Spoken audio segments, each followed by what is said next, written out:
color.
Color.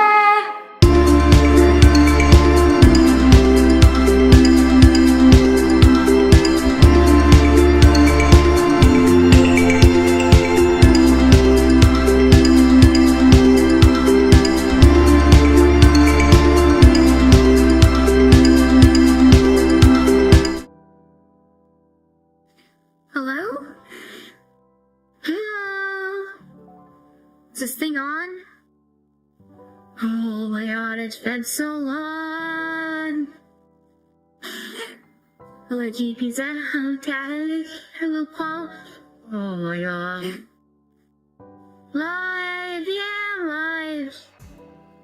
Oh, my tracking is a little wonky in here. The lighting in this room is different.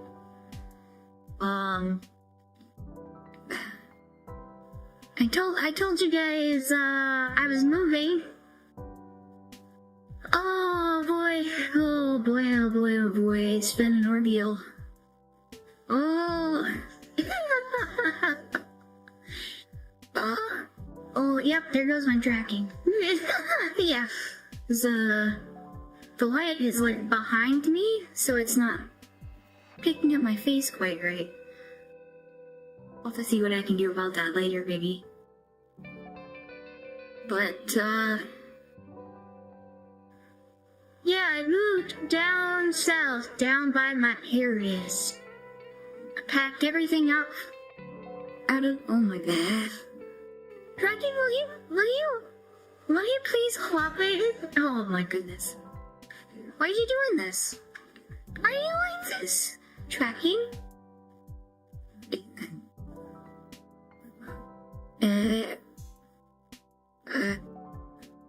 Oh, it wasn't like this when I was tracking like earlier today. Cause like, I made the waiting room like this morning, and then I went to bed, and I took got like, what, like 4 hours of sleep or something like that? Oh my god. I'm like it's like the thing! Oh my goodness. Yeah, when I had natural light, this was so much of a problem. Do I have like let me see if I can get like a flashlight. I'll be right back. Uh,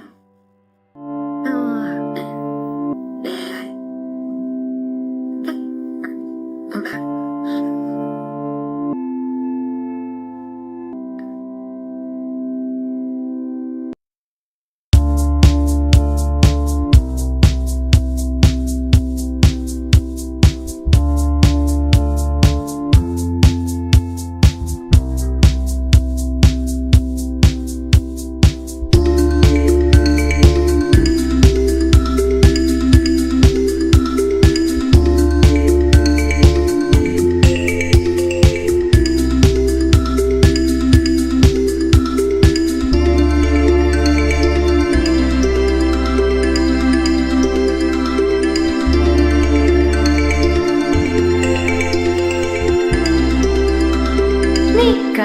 Nicola.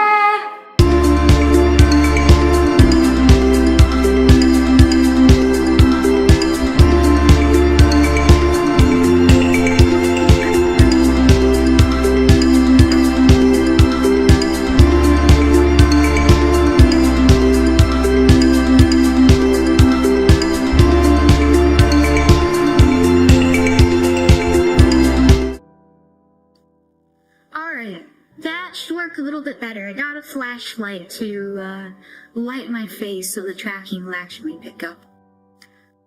Seems to be working alright. Yeah, so I moved down south. Hello, welcome to the stream. I'm back. Hello, Darren. Yo. So, I moved down south, down by my parents, cause they need some string light, yeah. They bought the house next to them, and they wanted me to move down by them. So we're still in the process of selling my house up north, but yeah, they wanted me to move down by them. And packed everything up into like the back of a trailer and back of my truck. We drove down, and there was the couple that sold it to you down didn't really give much of a, didn't really let us know what shape, like it was supposed to be ready to move into when we got down here. Or when I got down here. Turns out that wasn't really the case, because the floor had a hole in it, and we did some investigating, and turns out the floor was MDF over 24-inch centers, and if you don't know, that's, what is it? Medium density fiberboard? I think is what it stands for, but it's basically sawdust that's held together with glue. And it is not waterproof in the slightest. And it's not very structurally sound. And the 24-inch centers is like the boards that go underneath the floor. They're like 2 feet apart.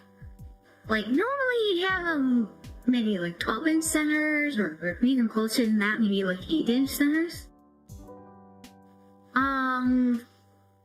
These are 24-inch centers, like 2 feet between the boards that go under this MDF. And so it was sagging in a bunch of places. So we had to tear out the whole freaking floor. Like as soon as I moved down here too. And we put down this stuff called Advantech, which is like, it's kind of like OSB, except it's bonded with epoxy, and it's supposed to be like you could leave it out in the rain for 6 months, and it's got like top and groove, and so it's like the stuff that they would use for flooring in like commercial buildings. So we didn't actually tear up the MDF. We removed the flooring that was on top of it, and then we stapled this down for most of the. Oh, the other thing is, when we pulled up the flooring, there were a bunch of places where it was patched, but it was patched with, like, some of it was with OSB, some of it was with plywood, and, like, it looks like it has been repaired multiple times already. Like, this is not a new house. So instead of just patching the places that were bad, we just fixed the whole damn thing. Which, yeah, sounds like a lot of work of what's known as a half-ass job. Yeah.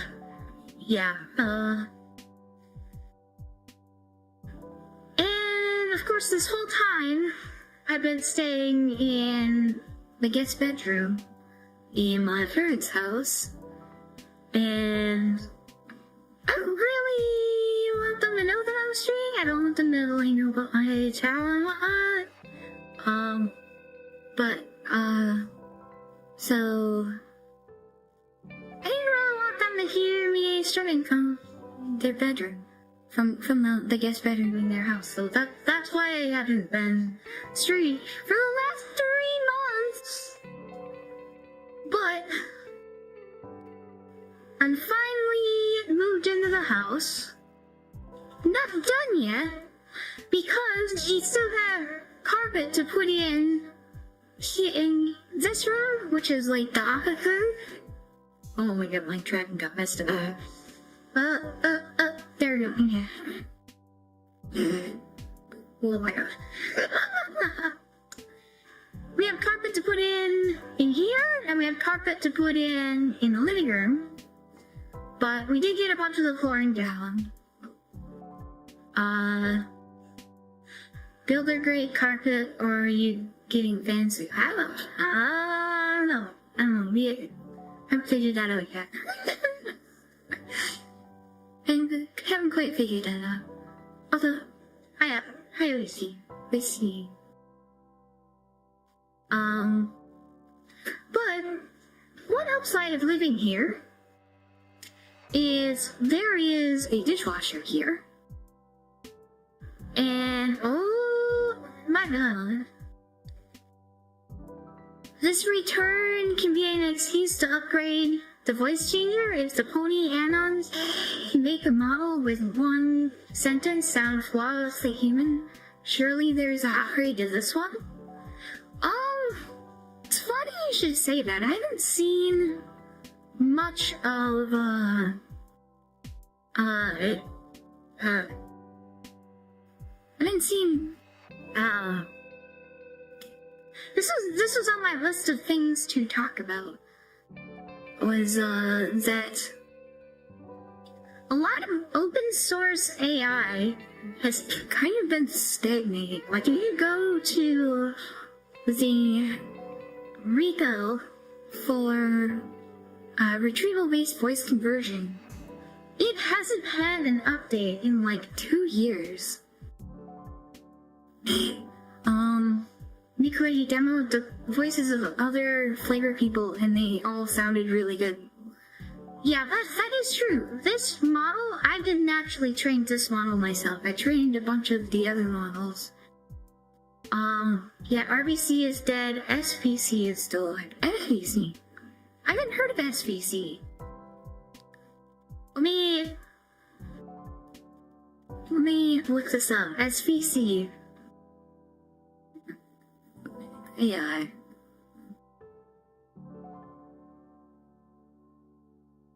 Soft AC. Oh, okay. Well, I will have to look at the design then. But I did not train this model, and I think I probably could train a better one. Nah. Her Uber is late and she wants... She wants back in, so I must entertain, keeping you on for ambience loud. Don't be off. Oh, you're gay. Well, send you a DM on the car. You could definitely train him much better when I believe in you. Whoever did this one, my drugs. Oh no. Yeah, yeah, this one is kind of. You sound like Lena, so I think that's partially because of just RBC in general. Just check the thing out. It's a shitty web app that runs an older build of the horseshoe voice stuff. Oh, I suppose it's also picking up the chair squeaking. I should maybe not move the chair so much. Hey. Like, if I do this, it comes through on the voice.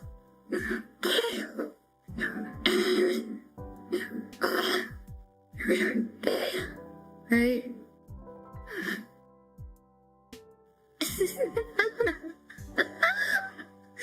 Oh no.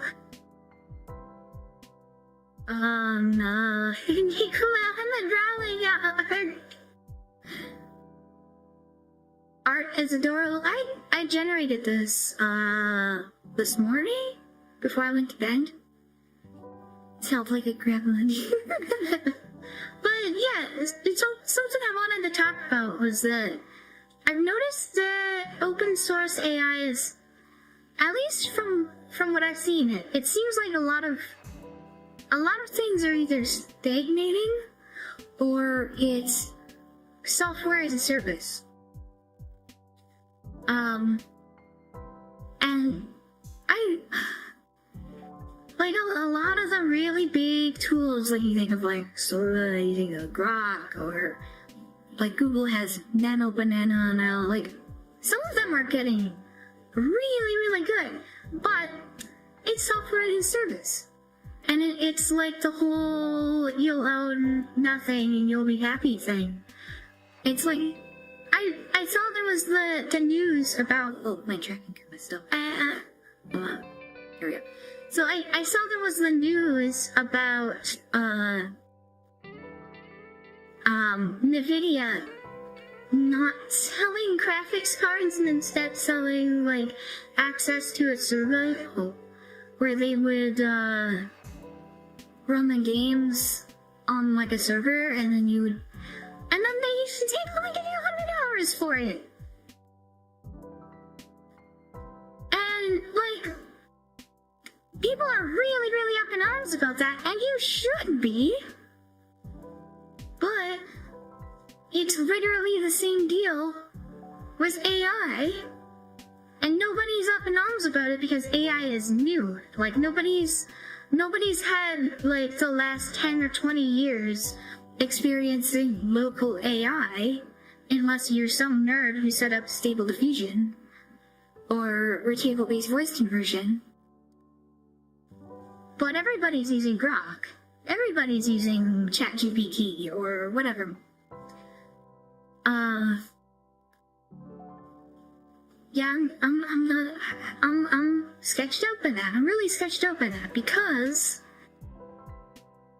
well, there's a bunch of reasons. There's a bunch of reasons because there's the whole censorship issue, right? They put in those filters. They don't let you do certain things. A lot of people run into that where it's like, oh, do this for me, and it's like, I can't do that for you because if open source doesn't do that shit. Open source tools don't do that. And if they did, you could rip that logic out.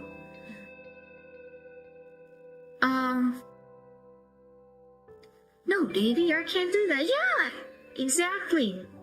But the other problem is that it's the same with like cloud compute, which is that it's on someone else's computer, right? Like if you put stuff into Google, if you put a file on Google Drive, it exists on Google Drive, and like they do scanning and stuff. Like, I remember, there was this case, a guy, my tracking's do funny things again. I can't cover my face because my tracking gets all whacked out. You have to see about getting better lighting here so the tracking doesn't go wild. There was this case a while ago where this guy took pictures of his son to send to the doctor for, like, diagnosing, like a rash or something. And Google picked it up as child porn and sent it to the police when he didn't actually do anything wrong. He's trying to diagnose his kid, right? Well, it's kind of the same thing with AI, is if you use software as a service, the service has access to anything you prompt, or like anything you type in, anything you ask it, but also anything it sends back. And they hold on to it, like they could use that to train, like they can put that back into the data sets that they train it on later. They could use it, they could sell it off to other companies for like advertising, or there's that whole thing about the like dynamic pricing, right?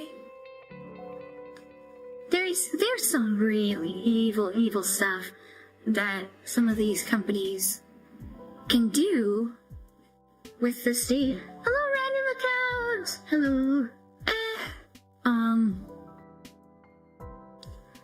you're just giving that away when you use software as a service. Like if you're using Sudo or Grok or whatever, like they get all of that information. If you're using character.ai, they get that information. She liked you because that you sounded knowledgeable. Cause she was out before you got into the evil. Oh no, I'm talking about the evil. I'm talking about the evil. Ooh.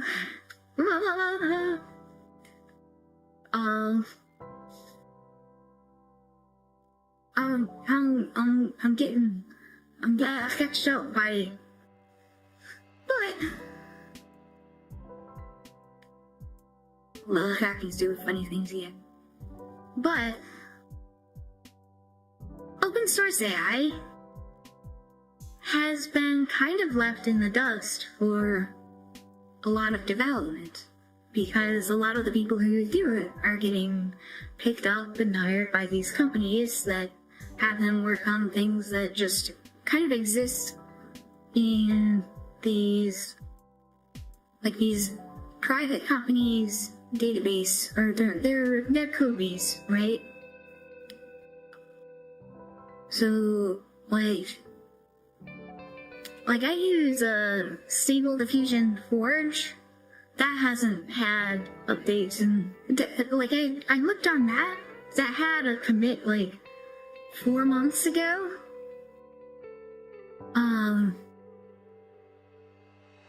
And prior to that, it wasn't too much development either. I think Comfy UI is probably where everybody's at now, but I gotta move over to that, I think. I had that set up, and I tried it for a little bit, but I didn't really do much with it. From what it looked like, Comfy UI had some pretty active development, but retrieval-based voice conversion, it looks like it's kind of gone by the wayside, but maybe the has more development now. I got came from Pokegore. Have you seen this Billy's Wheelies game? All the streamers are beating up something about it. Seems very close. I've not seen that, no.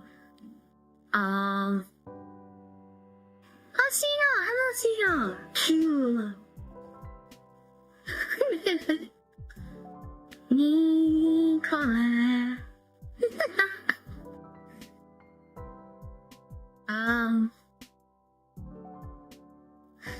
Yeah. I'm going schizo, I'm going schizo about the AI companies that are gonna sell us all out to the government. They're gonna put us all in jail for things that aren't actually illegal. Oh, Ben.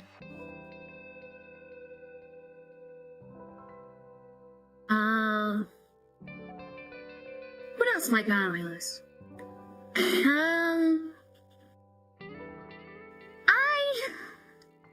I kind of got into. I learned while I was gone. I learned a lot about plants.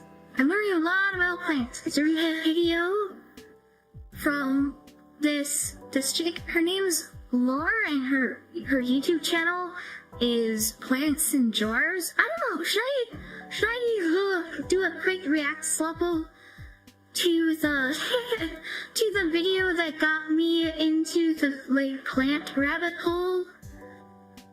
Because I have been learning a lot about plants, about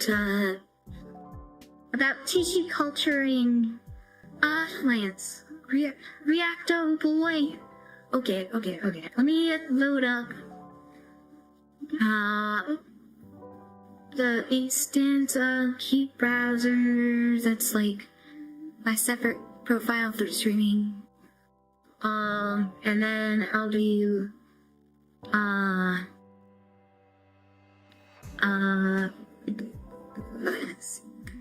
just flashlight ground. Okay, can we move over to this one? This is my reacting scene. Why am I just alone here? Why is this not at all set up? Oh my god. Nice job, Nicola. Really great. Oh.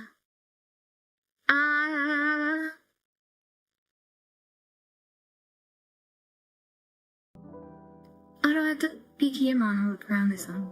Great. I probably should turn the BGM off, because I'm gonna be doing the... Okay, I'll drag me over there.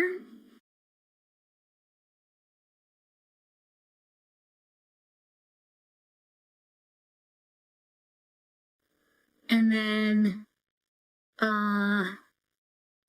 this one with,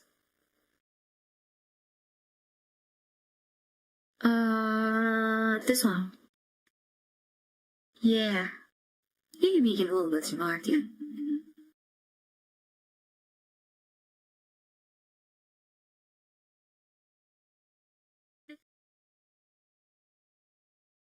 Yeah?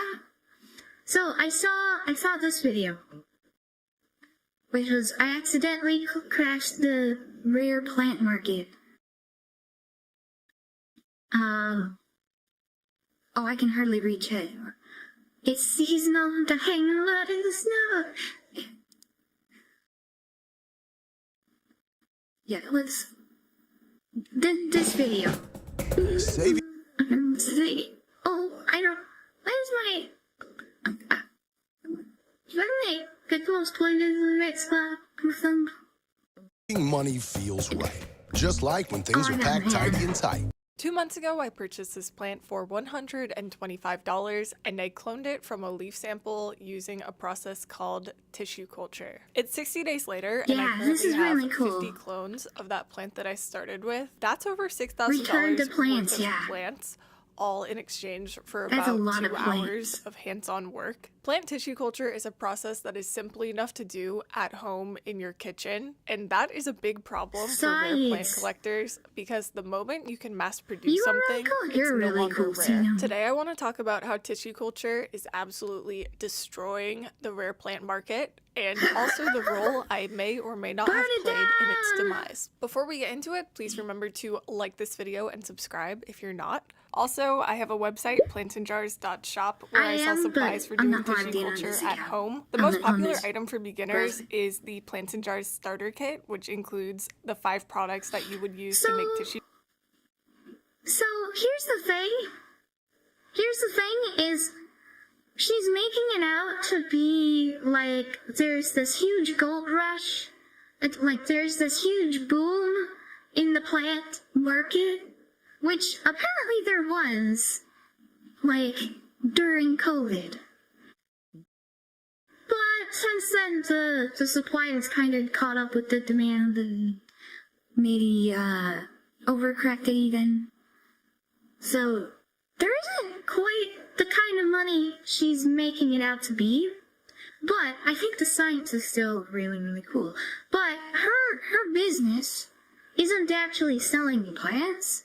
It's in selling the chemicals for doing this plant tissue culture. So she's kind of like, it's kind of like the person who makes money in a gold rush isn't the gold miners, it's the people selling the shovels, right?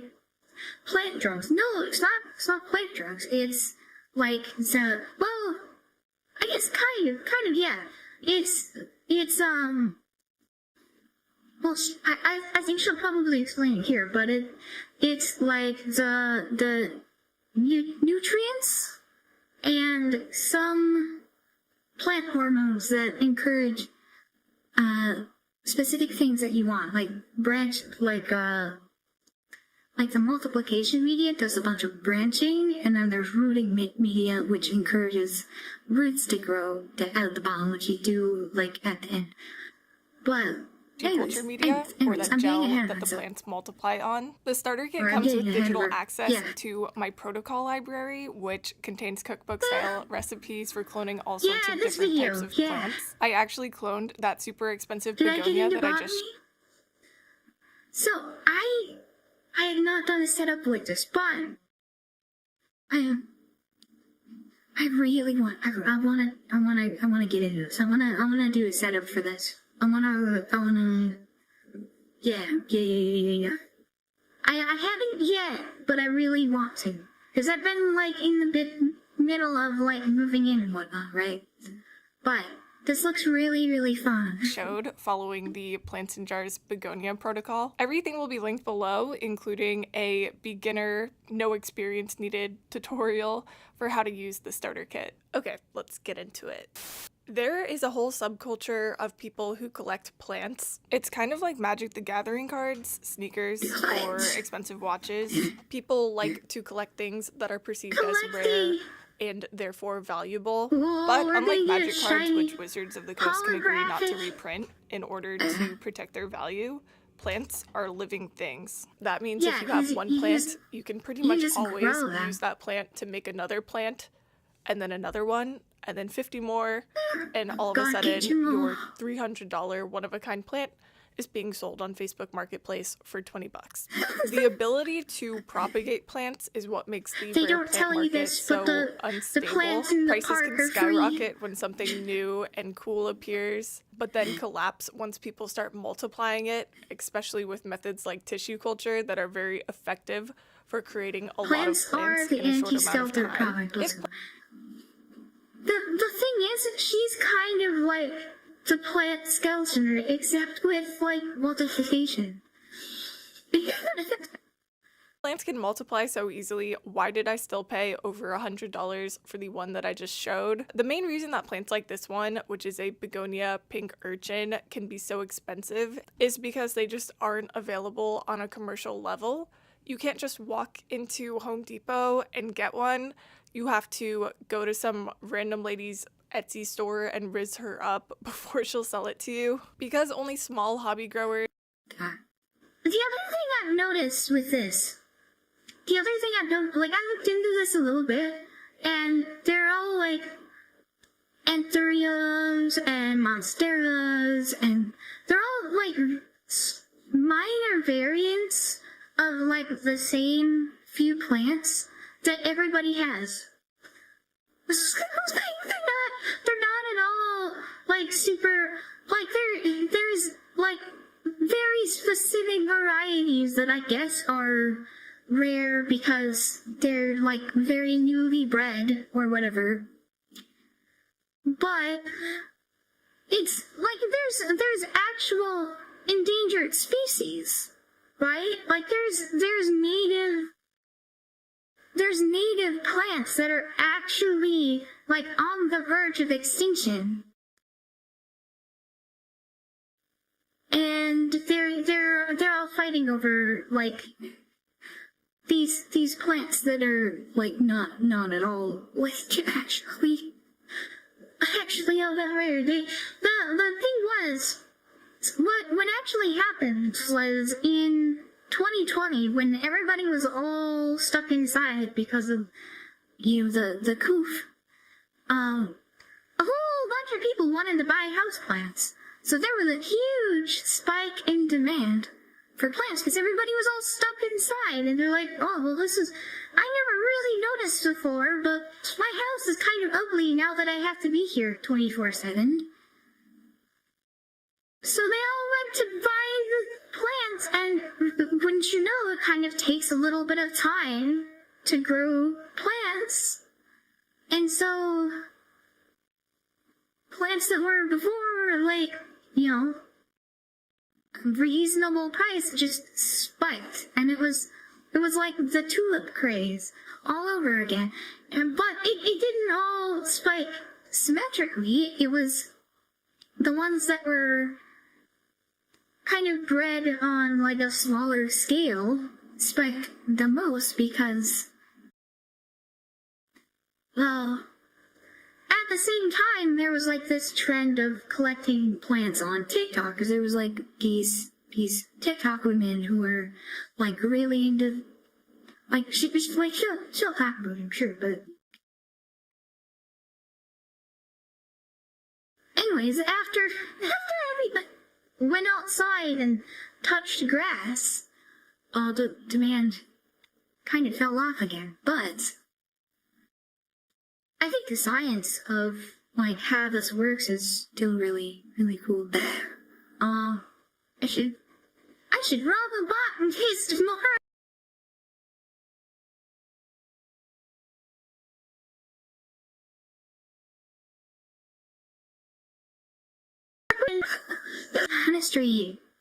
Plant chemistry lab, and holy, what did Vimeo just crash? Oh my god. Oh my god. Hold on a sec. I gotta load that back up. Did it crash stream? Oh no. Did my stream die?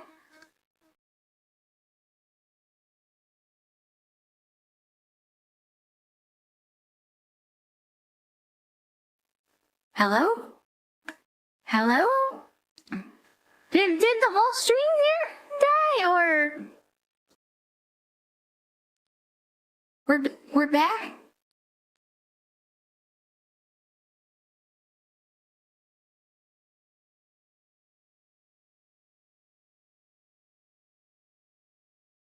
Anyways, I think we're back.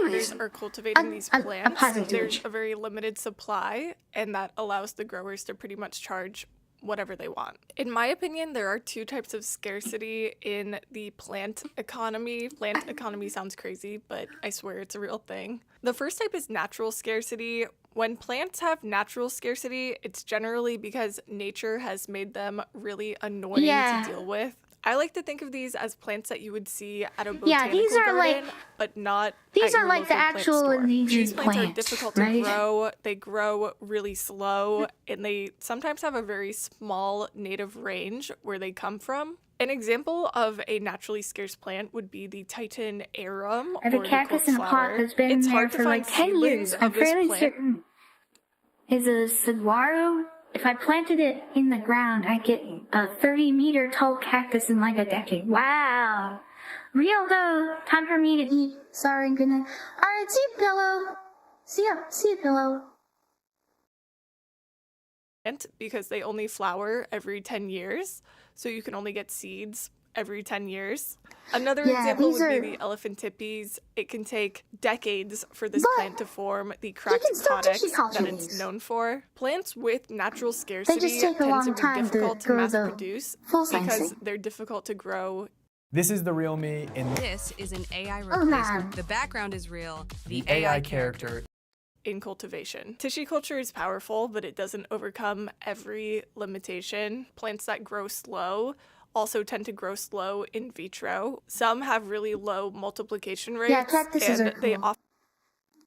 I watched a bunch of her other videos, and you can do cactuses in tissue culture too. often require years of growth after coming out of TC. One of the really cool things what I think is really cool about TC is you can start with like a really, really tiny piece of the plant. Like you don't necessarily start with the seed. You take like a tiny clipping. Bro, that was the thing? What happened? Huh? What happened? What? Huh?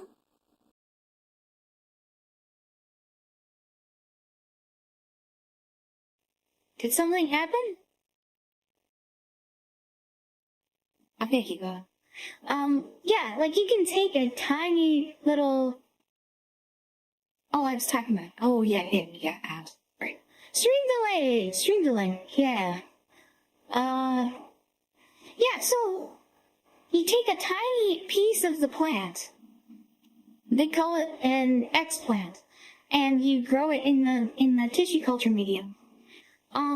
But you can like take just a leaf and cut it up into tiny pieces, and like each little piece will grow into a new one. Or if not all of them, some of them, right? And then from some of them, those will multiply on, and yeah. It's crazy how they generate. Yeah. Before they can be large enough to sell. Yeah. The second type of scarcity is artificial scarcity. This category covers most of the plants that you see blowing up on Instagram Yeah, and this TikTok is and YouTube. Social media can create demand really fast, Not gonna lie, and then though, some of supply these will just plants take are longer to really catch up pretty, to that though. demand. A lot of these plants are very easy to grow, and they could easily be mass-produced with tissue culture, but they just aren't yet. Sometimes artificial scarcity is intentional, and a very small group of people will control almost all of the access to a certain plant. Teruno World is a Japanese pothos grower. They have one authorized U.S. distributor who This is is allowed funny. to sell their This plants is really in funny. the United States, and she is very selective about who she will sell to. Oh, she's going to get it. I did bid on it before she showed it, so hopefully it looks good. Wow. Okay, nobody outbid me.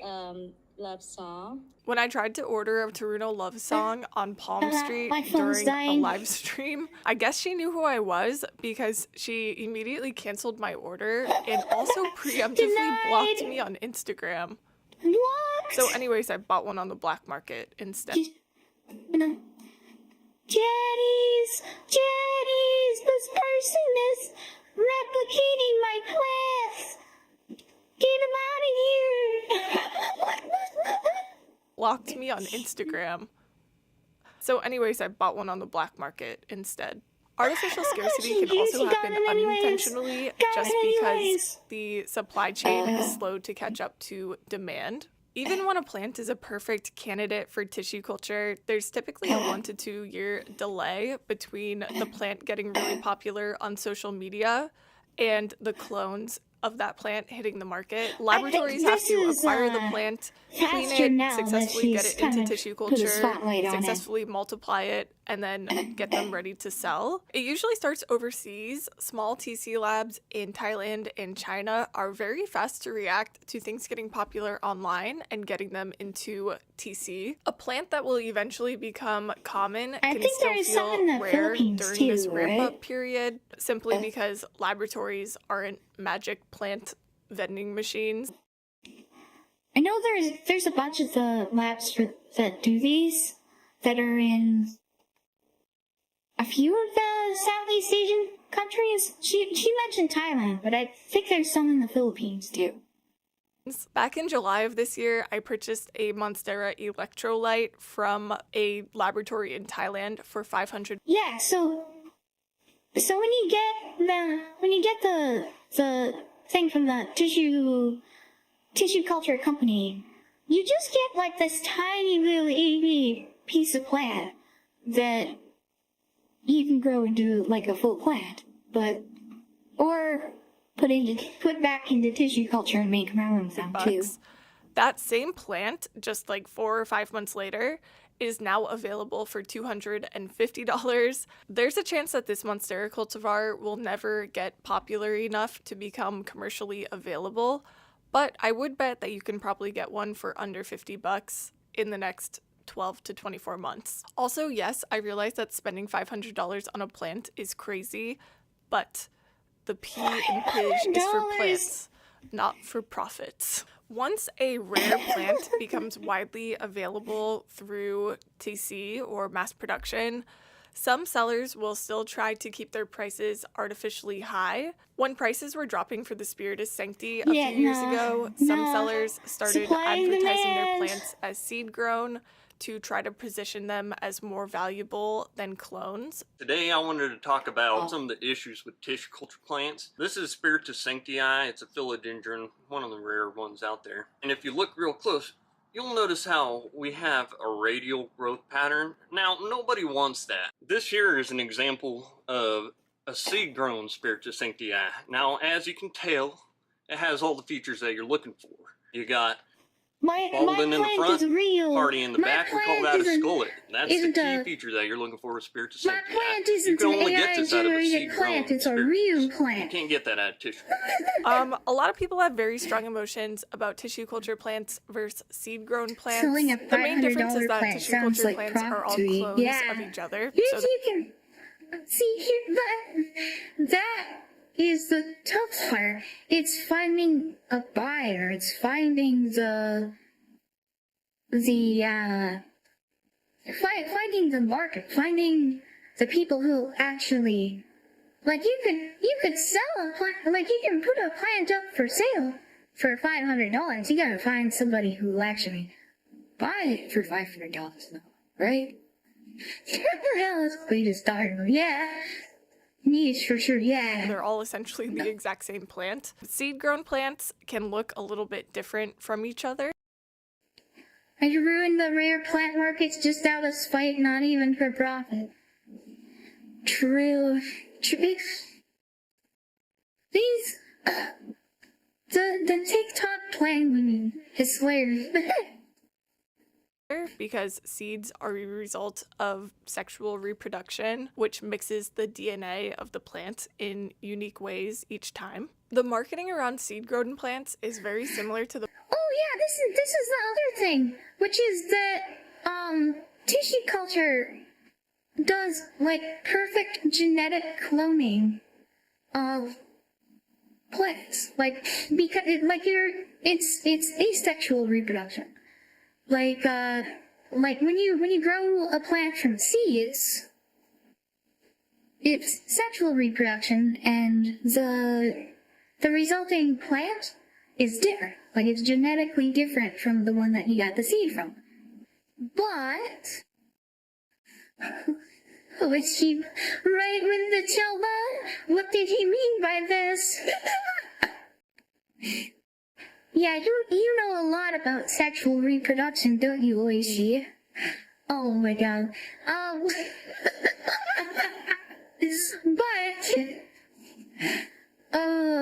But when you take an eggplant, when you take like a cutting and you grow it in tissue culture, it's cloning. So there's things like apple trees. So this is where it goes within the list. Yeah. So like apple trees, right? Apple trees. Most varieties of apples are all clones of each other, because if you grow an apple if you grow an apple tree from a seed, like, even if it's, like, self-pollinated, it's not gonna taste the same, and it's probably gonna taste really, really bitter because it's actually, like, a recessed, like, most of the genes that make apples taste good are recessive genes. So, like, you either have to put in a whole bunch of effort to breed a new variety of apple tree, or you clone it, right? But just, like, if you were to take, like, a clipping of, like, an apple tree leaf, and then grow that in tissue culture, and replicate it over and over and over in tissue culture, then you get a genetically identical apple tree. Right? Bring back Atomic Gardens? I don't know Atomic Gardens. I don't know. Hey, no, I do, I remember that. I remember seeing that. That's where, like, they have a radiation source in, like, the center of the garden, and it, like, randomly mutates it, right? I remember that, because I was looking up stuff about, like, GMO, like, genetically modified plants, and I want to get into that after we have this video, right? But let's finish. Yeah, the pink pomegranate. Before we get into that, let's finish up this video, okay? The marketing around mined diamonds. The diamond industry has tried to convince people that mined diamonds are superior to lab-made diamonds, even though they are chemically exactly the same thing. Right, and yeah. as They're not. They're not quite the same thing. The thing is, the lab-grown diamonds, the way that they tell the difference, like, with under a microscope, is that the natural diamonds will have flaws that the lab-grown diamonds don't. So, like, the lab-grown diamonds are actually, like, better quality than the natural diamonds, even though the natural diamonds are more scarce, so, like, they're valued higher. But in terms of, like physically, what's a better diamond? The lab-grown diamonds are actually better. They're just way cheaper.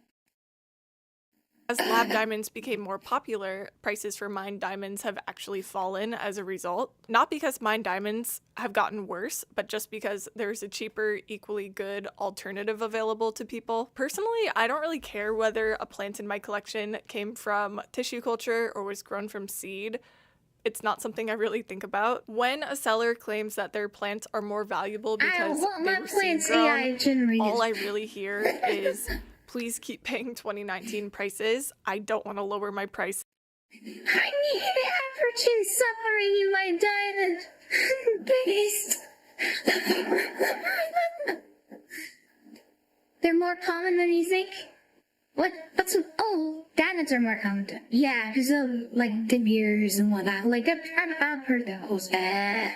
But while the Redditors were arguing the semantics of lab-grown versus seed-grown plants, a whole army of people started doing tissue culture in their basements. Tissue culture is what collapses artificial scarcity the fastest, not just because it's a very effective method for cloning lots and lots of plants, and more people are doing it, which is true, but also because more people just know about it and understand it in the first place. Once collectors know which plants could easily be mass-produced with TC, they stop paying rare plant prices for those particular plants. Micropropagation used to kind of have this veil of mystery around it, and I think a lot of that has lifted over the past few years. Most diamonds Not are just because of me destroyed to make alone, them more obviously, rare. but I do think that the tutorials I've made and the community that we've built around tissue culture has played a role in this shift. Just in my Discord server alone, we have...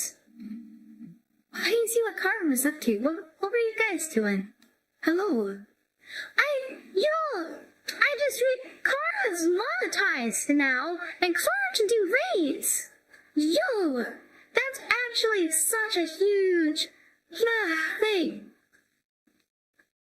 Hello, Lord. Well, hello, Warlord. Hello, Carmen. Hello. I'm back. We're looking at, watching this video that I saw a while ago about plant tissue culture, because I'm like nerding out about plants now. Schedule one image. So true. So true. The other thing is, apparently this does work on marijuana. Not that I would recommend that. Unless you're in a state where that's actually legal. But like, I still don't recommend doing drugs, but I mean, I guess if you're like setting up a business to do it legally, that would be a pretty good way to do it. Yeah, it's like a clone. Yeah. Yeah, it does look like Schedule 1. Have over 6,000 people doing tissue culture on tons of different types of plants all over the world. I'm constantly like blown away by what people are doing and the home setups. I wanna do one of these setups. Not marijuana, but I don't know. I kinda wanna do like maybe like endangered plants, or there was this other thing about current. I'll put that up together after this it's one. really cool. I think that the era of gatekeeping rare plants is over, and if you want to see why you should never pay rare Schedule plant one prices image parts again, here?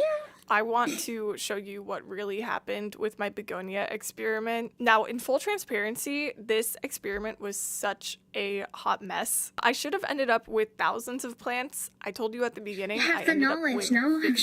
sure Out of the 15 you make it work regardless jars, of what- which yeah. each contained I'm about gonna 5 do to it. 10 explants, only one explant in one jar survived. But from that one little blob of surviving tissue, I ended up with those 50 plants. And those 50 plants could easily be turned into dozens of more plants each That's if I keep freaking cool. multiplying them That in it's- TC. it's My point is that even when so you do tissue effective at culture very multiplying badly, plants. you can still end up with a lot of plants. It's a very powerful propagation tool. The last thing I want to say is that I've seen people talking online about how they feel about tissue culture, and a lot of people have some negative think things it's to say cool. about it and how it's affected the hobby.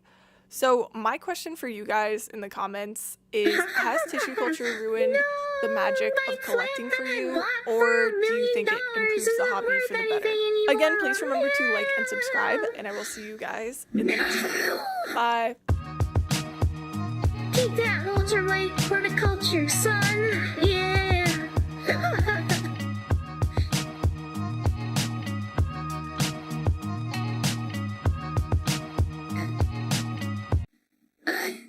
The worst No.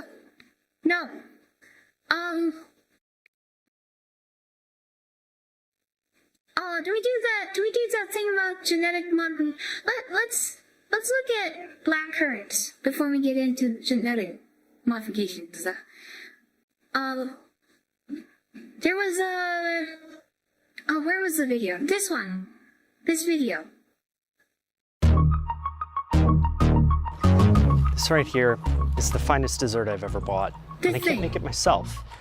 It's because it's got black currants in it, and those were banned for about half a century in the They United were States. banned. That really is so good. The illegal That terrible ban berries. actually tells a bigger story about history. And it's not just the black currants, it's like the whole genus.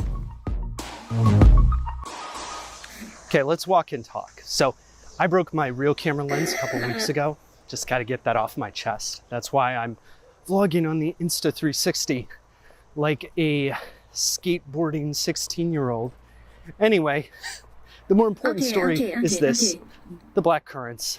This is actually a black currant and pear streusel. They are tart, they are sweet. A couple weeks ago I had this pie for the first time, and I was blown away. I've never heard of black currants before. There are estimates saying that only 1% or something of Americans have ever even had them. I searched far and wide in groceries and farmers markets. No luck. There's a reason for that though. That's the white pine. Yeah, I can't find them. Have you? Okay, I live in the U.S. I have never tasted any kind of currants. Blackberry, gooseberries. Yeah, the white pine. These are the Smithsonian samples of white pine blister rust. It's not a bug nor a beetle. It is a disease caused by a fungus, and it kills. This infographic from the US Department of Agriculture, circa 1939, shows the toxic cycle. See, blister rust lived on white pines, but instead of going from white pine to white pine, it hitched a ride on berries like gooseberries and the worst offender, black currants. The black currants were a crucial hiding place for this fungus that obliterated white pines. This shows how black currants could be like a power-up for the fungus, carrying it from one white pine to another. This fungus worked its way down a tree and into the trunk, killing it. And that was really bad. The problem started around 1900. They didn't instantly know currants' role in it, but they saw that the pines were dying. The pines were grown in Europe and threatened by blister rust there, but it was a bigger deal in North America, where they were all from.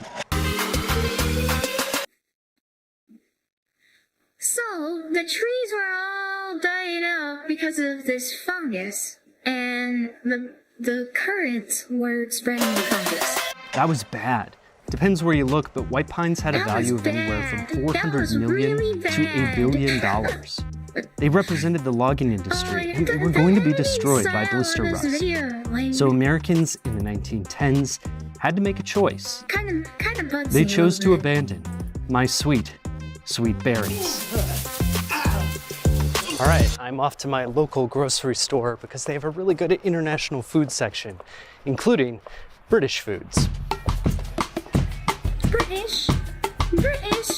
Hatsune Miku does not talk to British people. So yeah, in British culture, black currants like these, they're known quantity. They're in scones, they're in juice. In fact, this company is related to the group that gave British school children black currant juice during World War II to give them more nutrition. But to me, to an American, it's kind of weird and foreign. It represents an alternative berryverse. Yes, I just said berryverse instead of universe. And yes, I am proud of myself. Let's get a look at this berry. That's It's beautiful. Reddit humor. In America, they started by regulating white pines. Then in the mid-1910s, they centered on black currants and other berries. I just read World War Z, that book about the zombie invasion. This year-by-year log of current terror is basically the same thing. But like, what he's talking about, like with the black currants. Confusion, fear, and stuttering public action. The big thing you read about is the Plant Quarantine Act of 1912, which allowed the federal government to restrict imports and empowered states to regulate more. In practice, a patchwork of state laws made the current ban a reality. I love this headline. Plants once respected, now hunted as outlaws. Eventually, in addition to banning farming almost everywhere, they just ripped out black currants everywhere they could find them. The message was clear. Currants equal death. By the 1930s, So, gooseberry bushes. This is something I wanted to mention. Gooseberry bushes. Okay.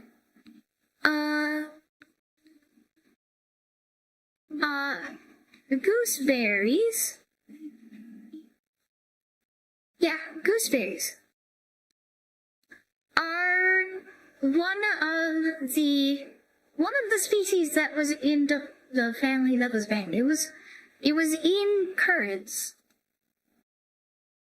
There's actually a place called Gooseberry Falls. Is it gonna be on here? Yeah, Gooseberry Falls State Park is a state park in Minnesota. By the way, I don't live in Minnesota anymore. I moved down. And this wasn't quite where I lived anyways, but I did go here once on like a vacation. And like it just shows like these were native there. These gooseberries were a native plant that you're from the area, and it was like they actually named the waterfall after the plant. And it's like just about completely wiped out. And I don't even know what they taste like anymore. Right? Ew. 30s, the Civilian Conservation Corps, that Depression-era social program. I know bird watchers that were from... Oh, yeah, when the gooseberry Spent falls. millions ripping out blackcurrants and gooseberries across the country. Their motto, every bush must come out.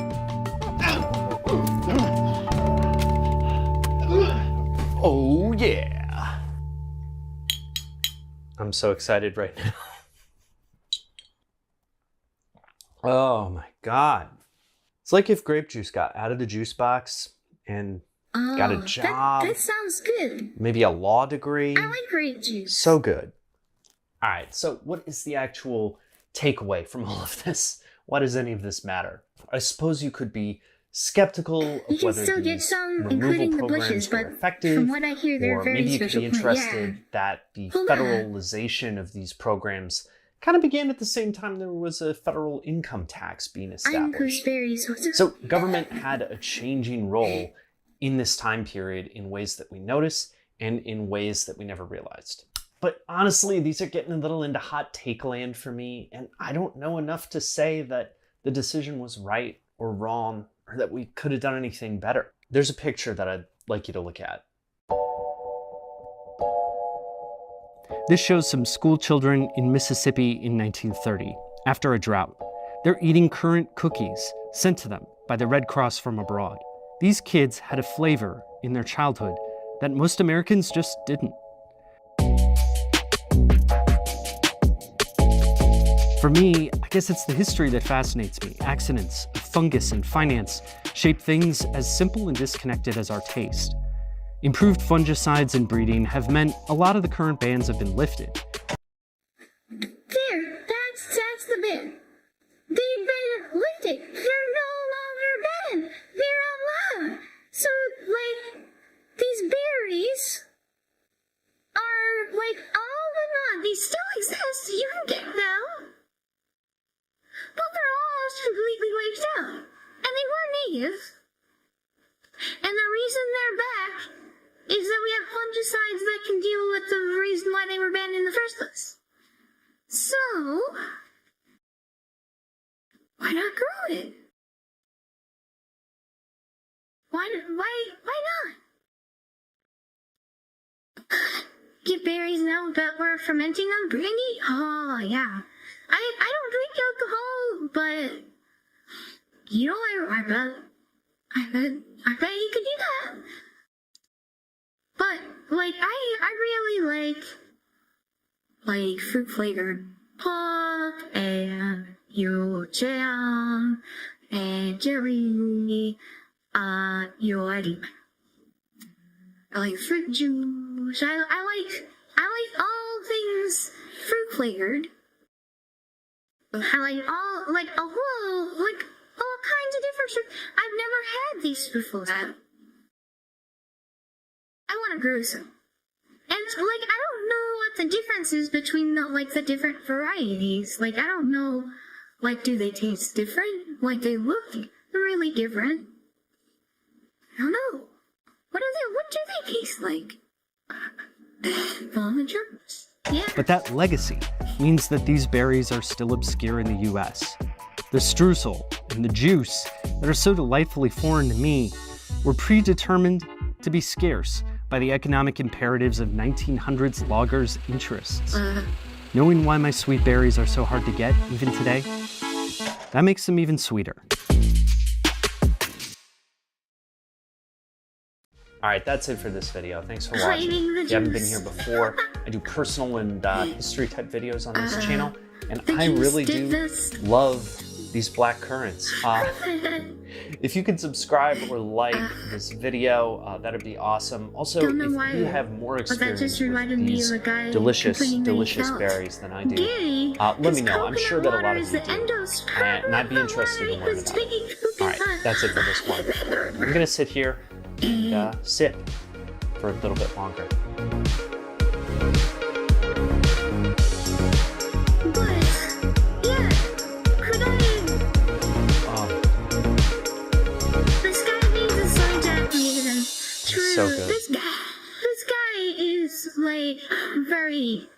very Reddit, but the topic, the gooseberries is pretty legit, right?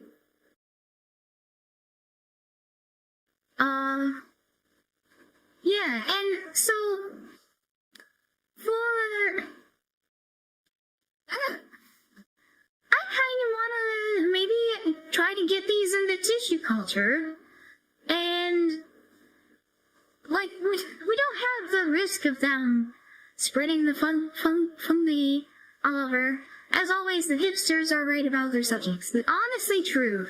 Honestly, yeah, like that's the thing, is like a lot of the media I really like music, or like science stuff a lot of the times. And mod packs for Minecraft, yes. Like a lot of the crowd around it is really kind of people really don't really want to be associated with, but yeah, the chat. If I read that, I'm getting back.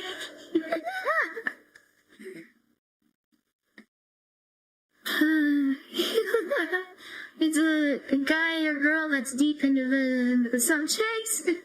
Yeah.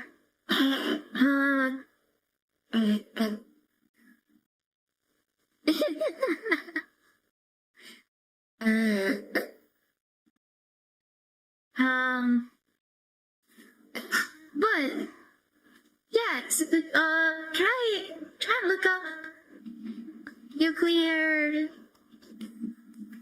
guard. What? This isn't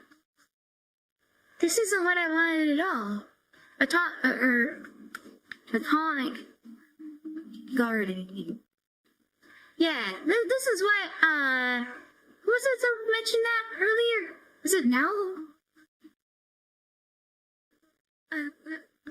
Yeah, so, is there a high resolution image? Or is this high res?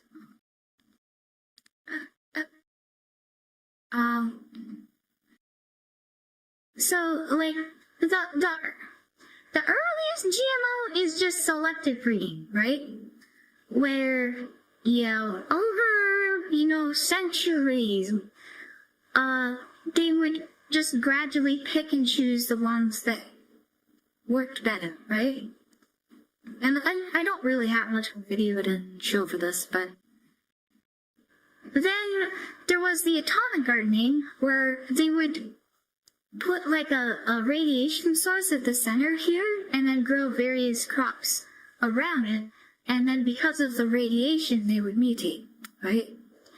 And then there's the sort of modern thing, which is genetic editing, with like CRISPR. That was a video I saw on CRISPR. Let me see if I can find it. Actually, no, because it's like, I think if I remember right, it was like a 40-minute video that was like really super deep into the nuts, but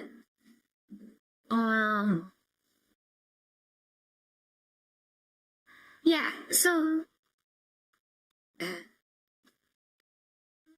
but do we have a picture of agrobacterium?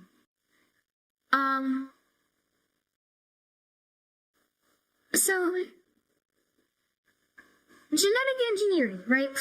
The way it's done for plants these days is it starts with genetic engineering of bacteria with agrobacterium, because it's way easier to do genetic engineering with bacteria, even without CRISPR. Even without CRISPR, what they do is they make these plasmids, which is like a ring of DNA. Does this show? Yeah, this is so. What they can do is they grow the bacteria, and then they put the DNA in there, and then they like heat shock the DNA, the bacteria, and it like supposedly the bacteria, there isn't a whole lot of evidence, but the DNA enters into the bacteria because of the heat shocking, and then the bacteria takes on that aspect of that DNA. Like that DNA will start making proteins or do whatever you make the DNA to do, right? Basically. So that's great. You can make bacteria that do what you want. And I found out you can plan out these plasmids, which like with the genes that you need, you can plan these out on a computer, and then you send this to a company, and then they send you back a sample of the DNA. Like they basically print out the DNA for you, and then they send it to you, and it's actually relatively affordable. I think I saw one was like $49. So, like this is actually relatively approachable to do this. Like even at like a home lab scale. So like you can, the Thought Emporium. Yeah, we can watch that. Actually, that's a really good video.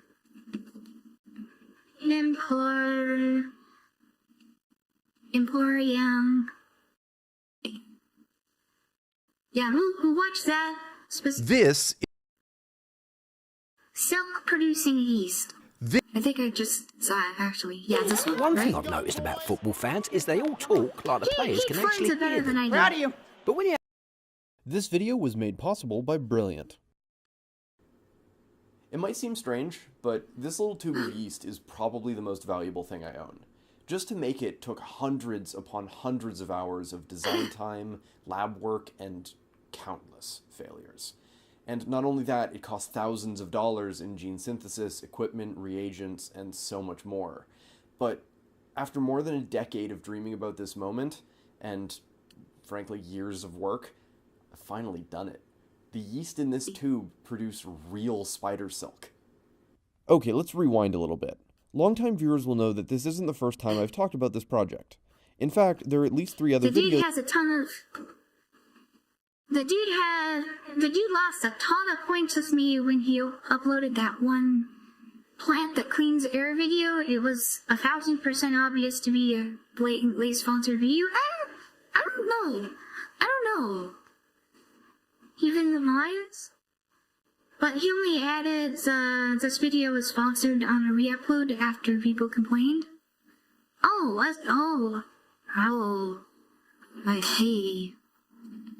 I see, yeah, that's not good. Videos about some of the early work and an overview of the project on the channel already. But so much has changed since then. When I first started this project, the channel had just barely passed 100,000 subscribers, but fast forward to now and it's gained more than 500,000 more.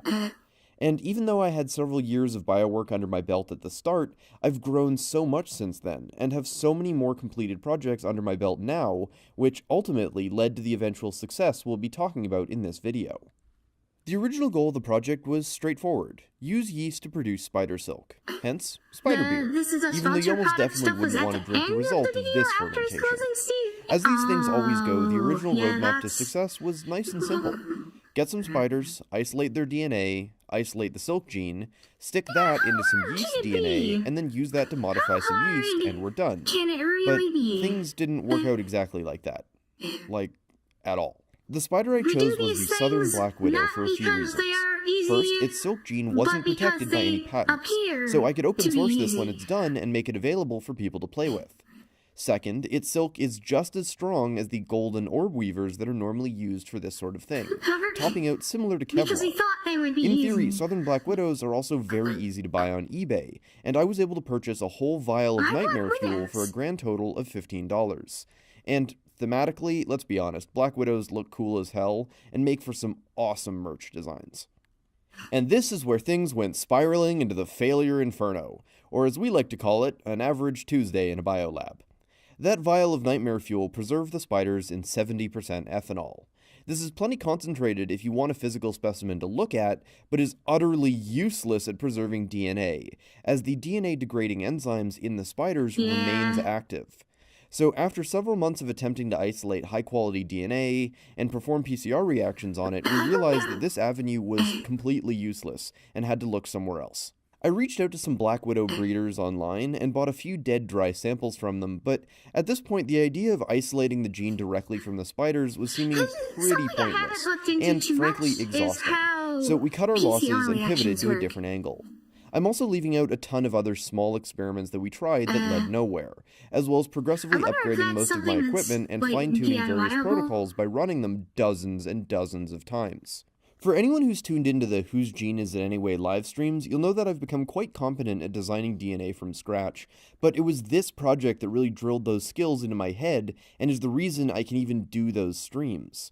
So with the help of my fantastic lab partner Vesta, who I've been working on this project with, we sat down and designed a new version of the Silk project from the ground up, with the goal being to skip most of that tedious lab work and just have a company print the DNA and assemble the final plasmid for us.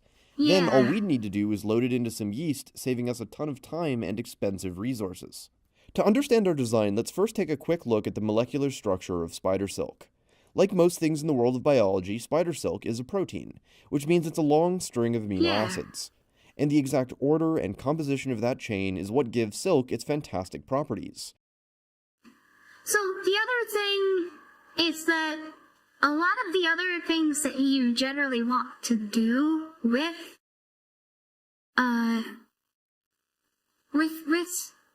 genetic modification is it's generally the production of some kind of protein, or it could also be like using CRISPR, like removing a certain other gene. But in this case, you're just adding plasmids that produce, or like plasmids with the gene to produce that particular protein. In fact, just saying spider silk is actually a bit of a misnomer.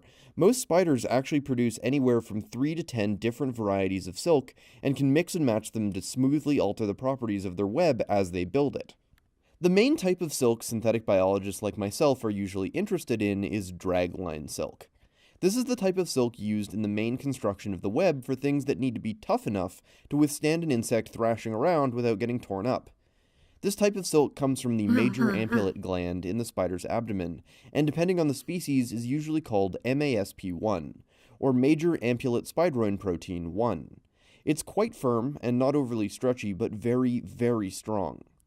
MASP2, another related form of silk, comes from the same gland, but is more elastic and has a bit more give. Piriform silk comes from the piriform gland, and is the type used to cement the web to various surfaces.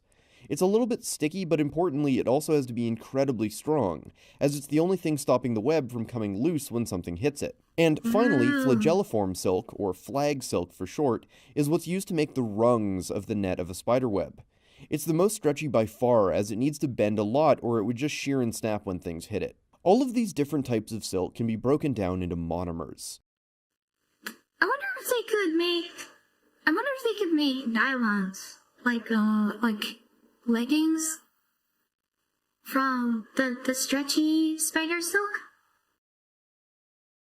I don't know. How would that work?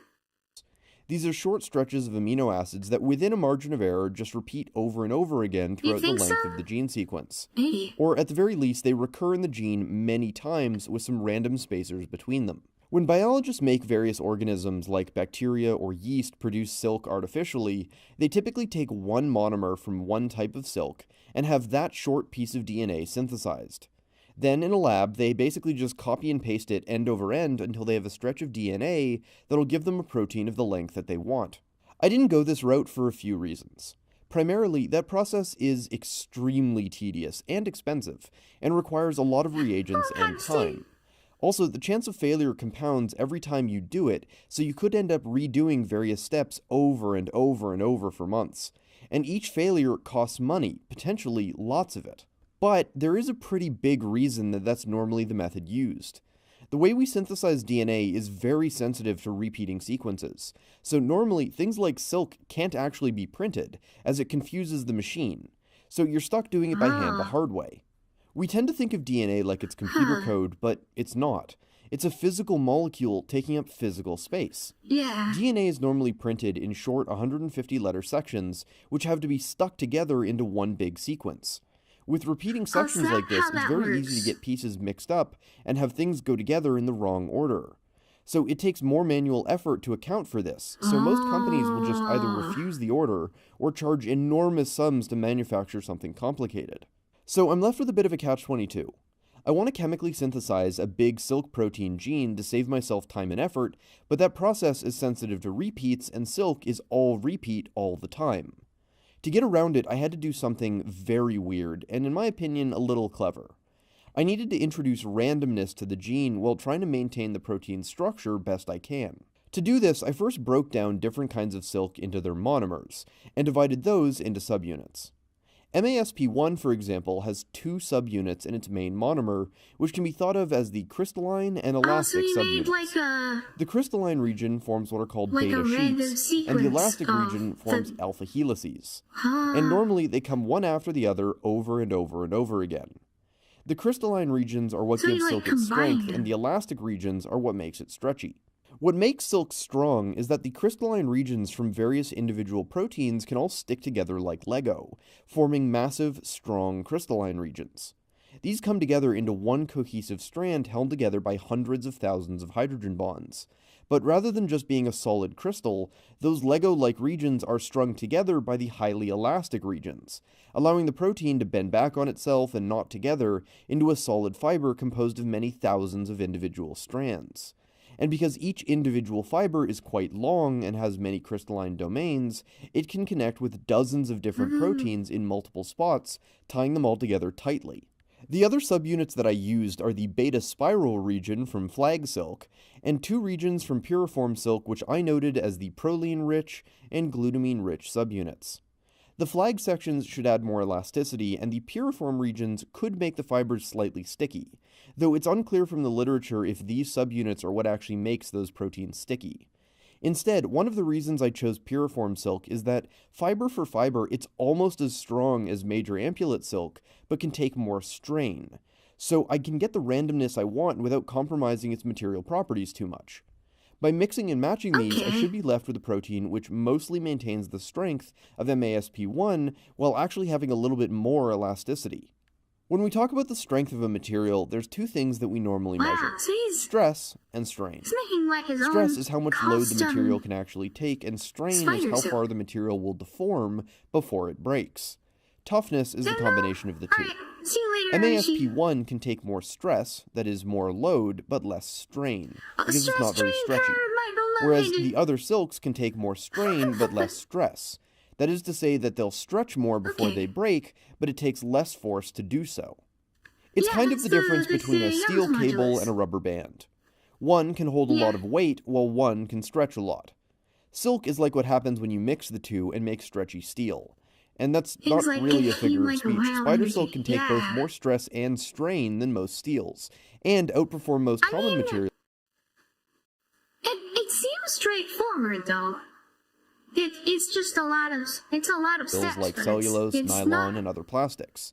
So considering that, I'm actually quite comfortable trading a bit of stress tolerance for more strain tolerance, and should still end up with a very strong fiber. And some of the other features I added that we'll talk about in a bit should actually compensate and raise the stress tolerance above even natural silk if I'm lucky. With these 5 subunits in hand, I had to make multiple versions of each so that when I string them together into a gene, it still doesn't get too repetitive. One of the nice things that help with this is that DNA is broken into codons. These are 3-letter codes that tell the ribosomes which amino acid to stick onto the protein next as it's being synthesized. And there can be multiple codons for each amino acid. For example, in the gene, if there's a GCT, GCC, or GCA, all of these get read and an alanine amino acid is added regardless of which one of these is present. So, after going through all the subunits to figure out which amino acids I need for each, I made a chart of all the different codons that are possible for each amino acid, and I removed any which aren't used in the species of yeast that I plan on using.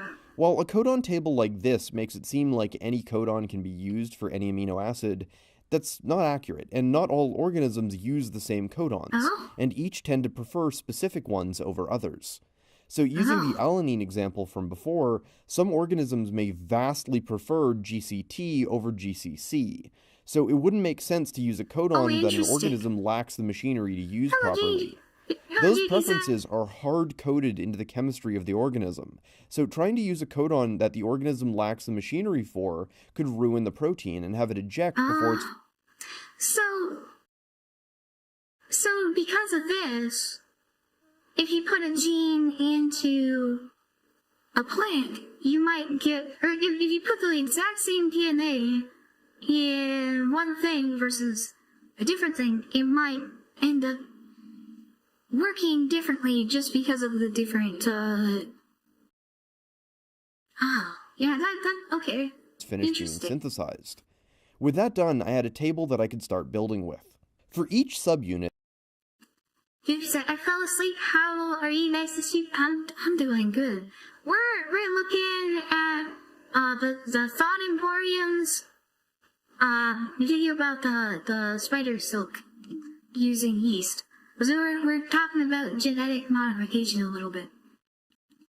Because when we're talking about plants, I figured out how many of each amino acid I would need, and then used a random number generator to produce strings of numbers from 1 to however many codons I had available for each instance of the amino acid present in each subunit. Why is this? Hold used a random number generator to produce... Why are you using a Google Doc for this? Why are you using a Google Doc?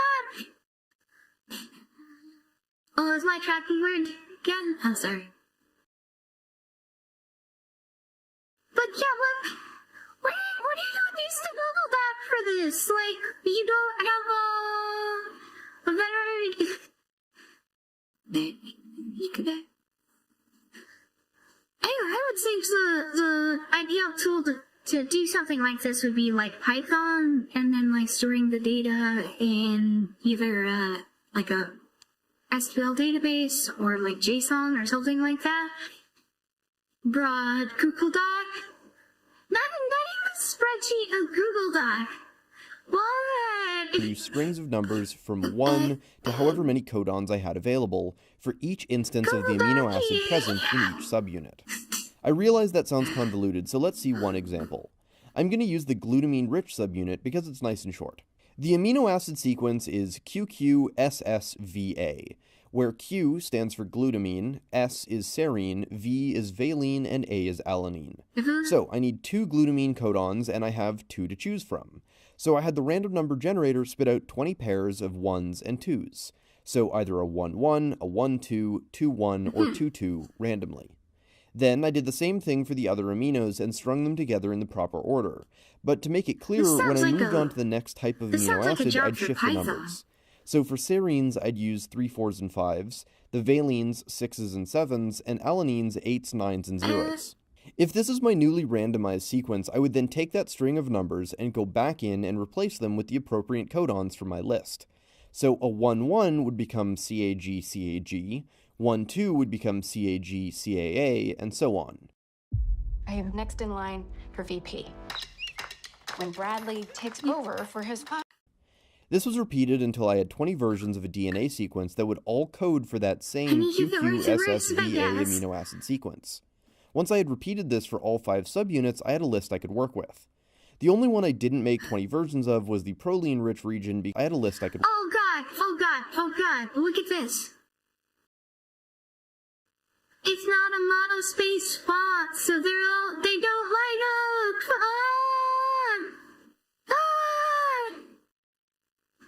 Why are you using ad I do use AdBlock in my other browser, but I have got this one for this profile for streaming, so it doesn't like show me my history. Sorry. Work with.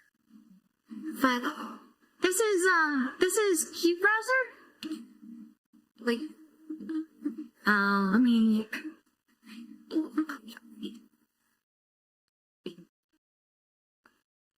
like Cube browser. Cube browser doesn't actually have an AdBlock plugin.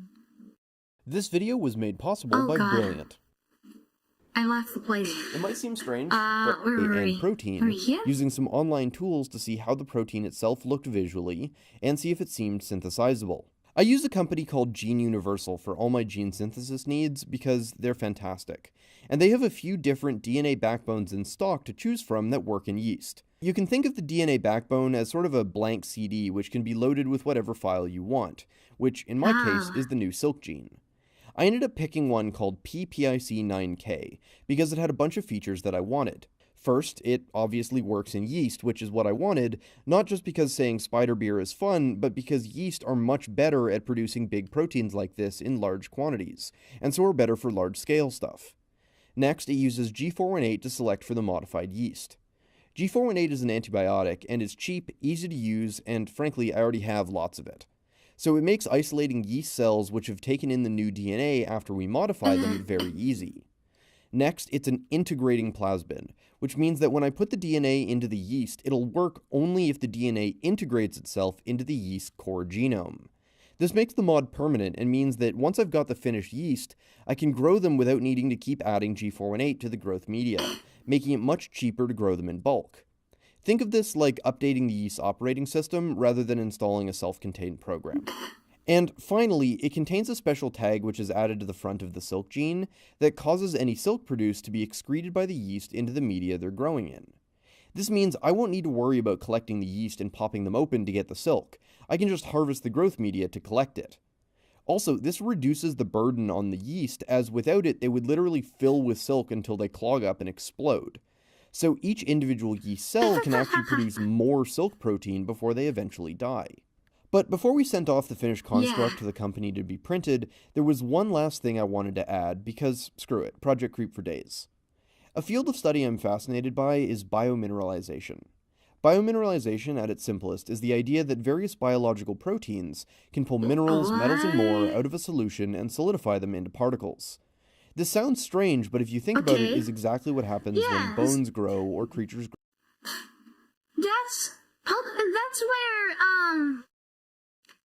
That's where sedimentary rock comes from.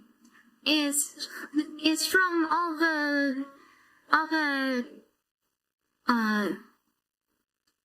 plant life that pulls minerals out of the water and then leaves them on the bottom of the ocean in like layers and layers and layers, and then those get compressed and it becomes sandstone or whatever other kind of sedimentary rock, right? Yeah. Grow a shell. Various researchers have narrowed down which proteins, and importantly, which very short pieces of said proteins are actually responsible for this mechanism. But what does this have to do with your spider soul? Hello, Mr. Senpai. Hello. It's been a while. I haven't seen. Did you get your job, Mitsugu? Hello. For a variety of materials.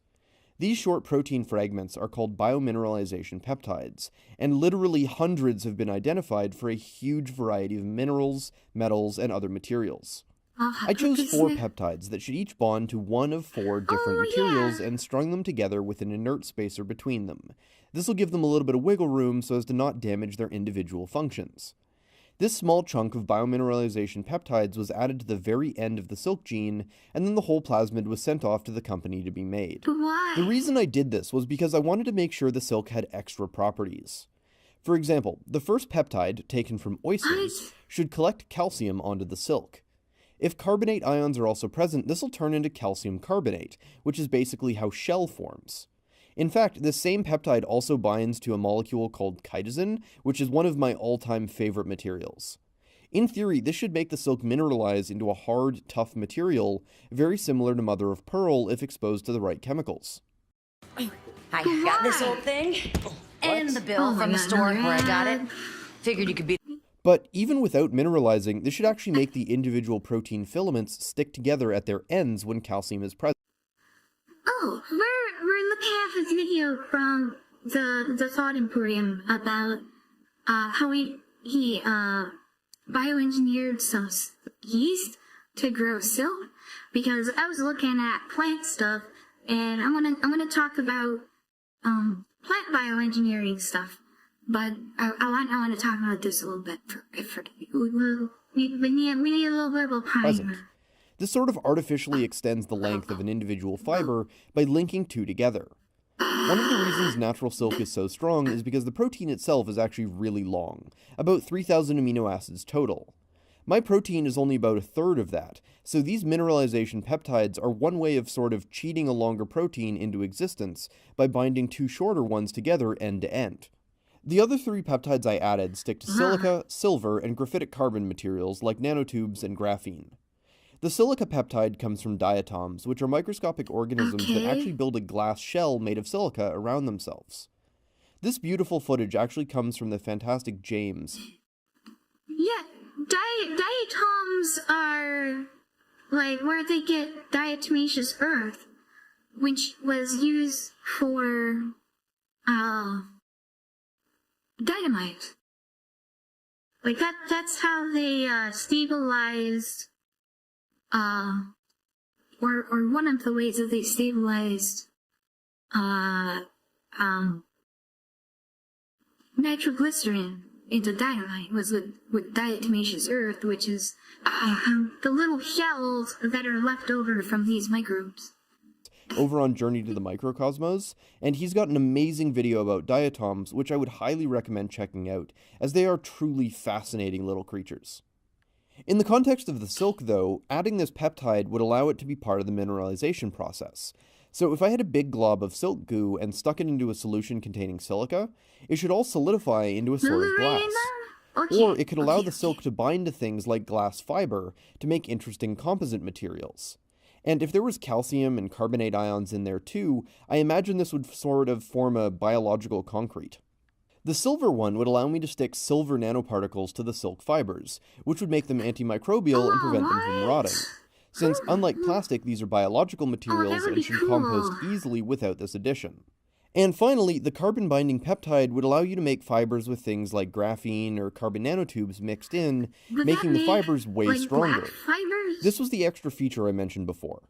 Graphene and nanotubes are some of the strongest materials known, so a composite of silk and graphene should be ridiculously strong, and there's already a lot of literature that has attempted this with amazing results. Those ridiculously strong fibers would have... Oh, hello readers, hello. What were you guys up to? I didn't see what you guys were streaming. But hello, I'm back. I'm streaming again. We're looking at the Thought Emporium's video where they grew spider silk with yeast, because I want to look at some genetic modification stuff with plants, but with this guy explains it really well with yeast first. Yeah, don't get afraid. Hello, Hito. Hello, Hito. Mommy gay. Hello. Yo, what were you guys up to? What were you doing over there? I saw you guys' stream a little while ago doing the... I was there doing the with the AI with the Nano Banana. Yeah. I think I'm one of those characters. The Goblin.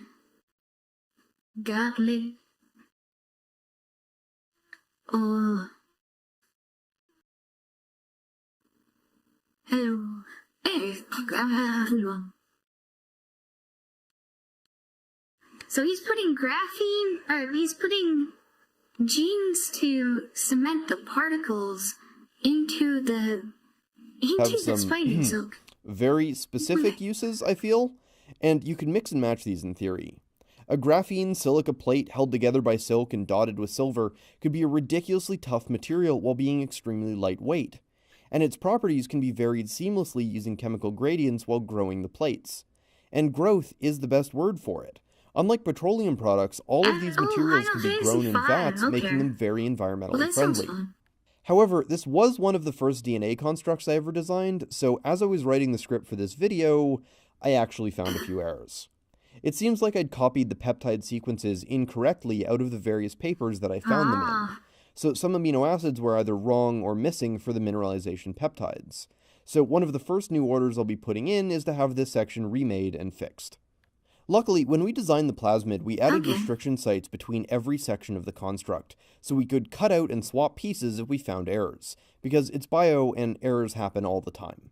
So luckily, this is a really easy fix, and it's such a short piece of DNA that it won't cost that much to have it fixed. Also, after reviewing the literature, most of these should still work, just maybe at a lower efficiency in some cases, as most of the errors weren't fatal to the peptide's functions. So I'll start by testing the current version while I wait for the fix to be synthesized, and if we find out that the mineralization doesn't work for some materials, we know why. The silk sequence itself, though, looked fine. After submitting the original design, all we had to do was wait. And 4 months later, a package arrived containing 10 vials of more DNA than I could ever really. Hold on. So he had problems here. He had problems here because he copy-pasted it wrong. See, this is why you don't use Google Docs for this kind of thing. Because I bet what you did was you,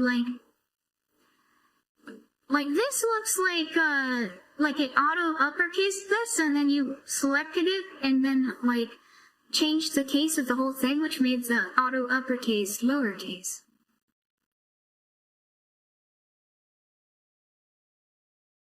Although this GSK, those are the same letters, but here, that's wrong.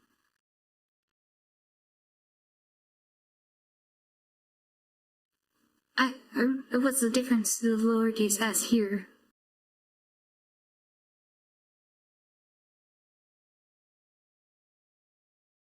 I don't know.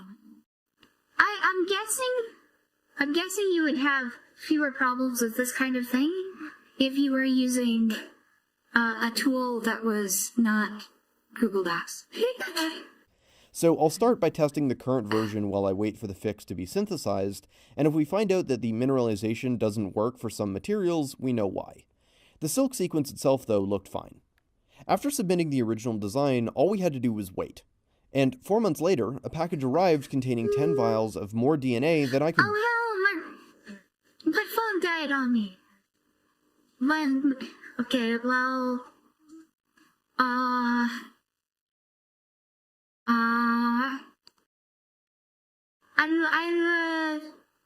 I am a PNG now. I'm a PNG. My freaking phone died, even though it's plugged in. Ever really use. All I had to do now was take that DNA and get it into a specific species of yeast called Pichia pastoris. But that was actually much easier said than done. Pichia itself is actually a really interesting species. It can eat methanol, and the plasmid actually has a methanol trigger built in, so will only produce silk when given that trigger. Love that pixel art. Yeah, talented to pixel art for that.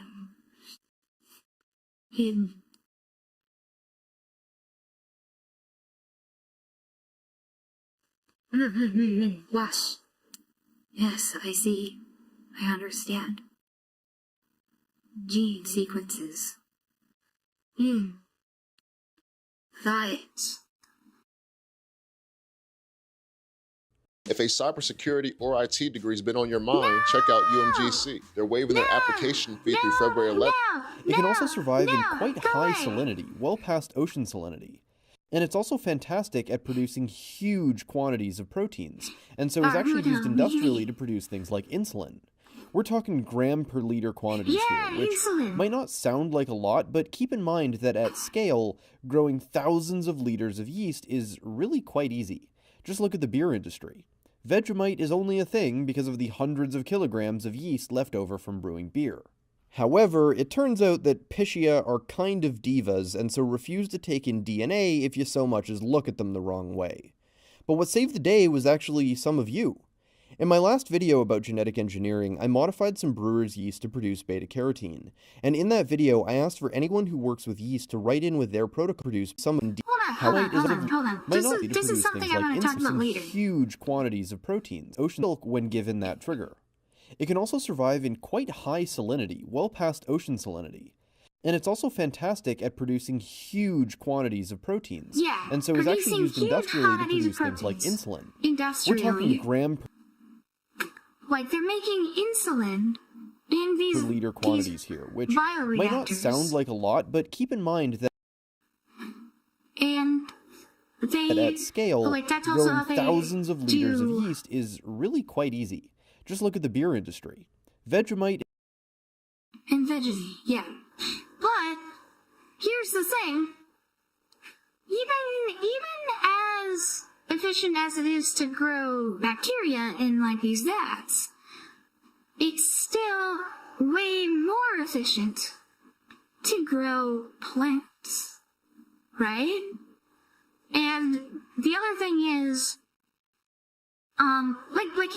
like that's how they grow insulin, right?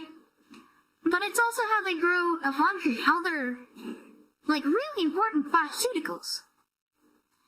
Like a lot of really important drugs are produced by bioengineering some bacteria and then growing them in a vat to produce whatever,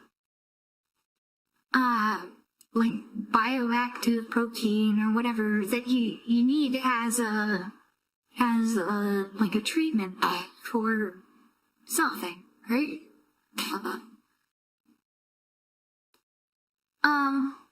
But it has to be produced in a lab with these huge bioreactors. And so then when you need a drug, you have to go to the people that are growing the bacteria, right?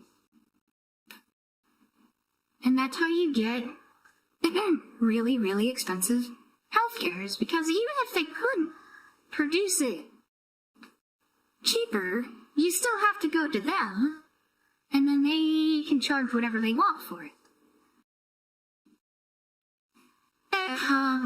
But with plants, you don't have to grow it in a lab. You could potentially grow it. You could grow it in a garden. You could grow it in a windowsill, right? Like, how cool would it be? How cool would it be, like, if you didn't have to go to a pharmacy for some medical treatment? If you can just grow it at home, like an old-fashioned apothecary, but with like modern day genetic engineering. Like, that'd be freaking cool. We can't grow things in the window here. The manufacture cost for 10 milliliters of insulin is like $10.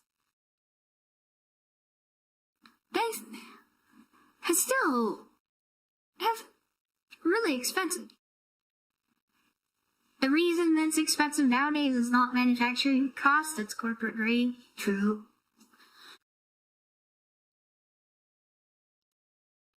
But what if you just although I think the problem is I know some drugs denature when you ingest them, right? Like I think insulin, I don't think you can take insulin orally, right? As well as using drugs they have to cover the cost of new drugs. Yeah.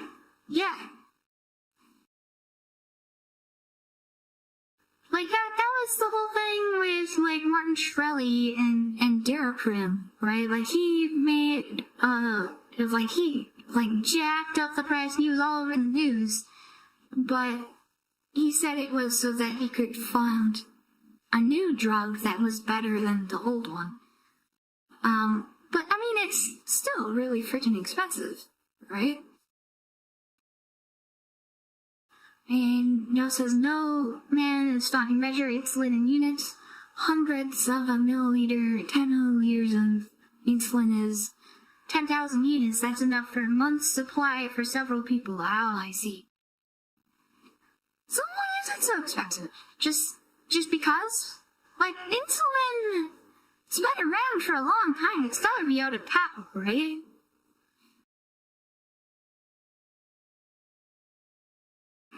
Like, there's no way that it's expensive just because corporate greed, yeah. Huh. So why couldn't you genetically engineer your own thing to make insulin? And then, like, grow it yourself.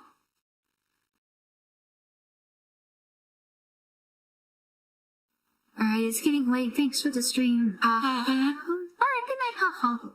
You can? Yeah, that'd be cool. Alright, I'm It is gonna only keep a thing because of the hundreds of kilograms of yeast left over from brewing beer. However, it turns out that Piscia are Technical, so kind it's of not the divas meddling, and so refuse to take in DNA if you so much as look at them the wrong way. See, that's the thing. That's the thing, is it's technical. Like, you have to grow the bacteria. But how many people can grow a tomato plant, right? Or grow potatoes, you know?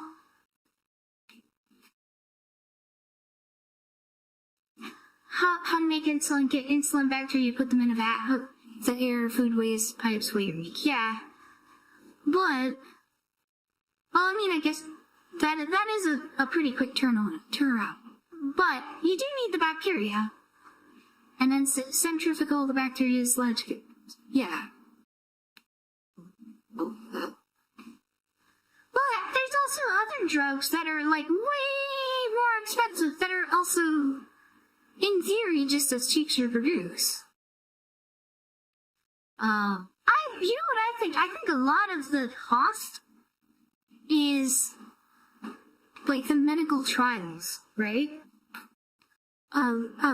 Like, the regulation of, like, getting people to use it and prove that it's safe before they can actually, like, sell it to the market, right? But let me remind you, Nicholas, that those absurdly criminally expensive prices are only a thing in America, not the rest of the world. Of course. So then why isn't it a competitive market? Like, why isn't there a company that's, like, stepping in to outcompete them? Is it because it's, regulatory capture? The medical industry has people working at the FDA that prevents other companies from springing up and outcompeting them? Plus, for each drug we see, there is many that flopped. Yeah, that's true. That's absolutely true. They have to subsidize those. But what saved the day was actually some of you. In my last video about genetic engineering, I modified some brewer's yeast to produce beta-carotene, and in that video I asked for anyone who works with yeast to write in with their protocols to improve my own. And sure enough, more than a dozen researchers did, and using those improvements I managed to modify the Piscia without issue. In fact, that was actually why I made that video. I knew that the hive mind of the internet would have the answers I needed to finally crack this project. This video is already pretty long, and that video already contained a super detailed protocol for modifying yeast, so if you'd like to see how that works, I'd recommend watching that video. What I will say are that some of the changes I made that fix the protocol and makes it vastly more efficient. Thing number 1, be gentle with the yeast. In that video for various steps of the protocol, I used a vortexer to mix my solutions, but apparently this stresses the yeast out a lot and can actually pop them. So instead, simply gently pipetting up and down to mix things worked way better. In the last video for the washing step where you prepare the yeast after growing it overnight, instead of using lithium acetate solution to wash the yeast, I just used plain distilled water, and this actually seemed to work a lot better. Also, unlike the last video, PPIC 9K has to be linear. A vial of 100 units per, a 10 milliliter vial of 100 UI per milliliter insulin here in Chile costs $12 without insurance. 3 red. The same vial in the US costs $340. What the fuck?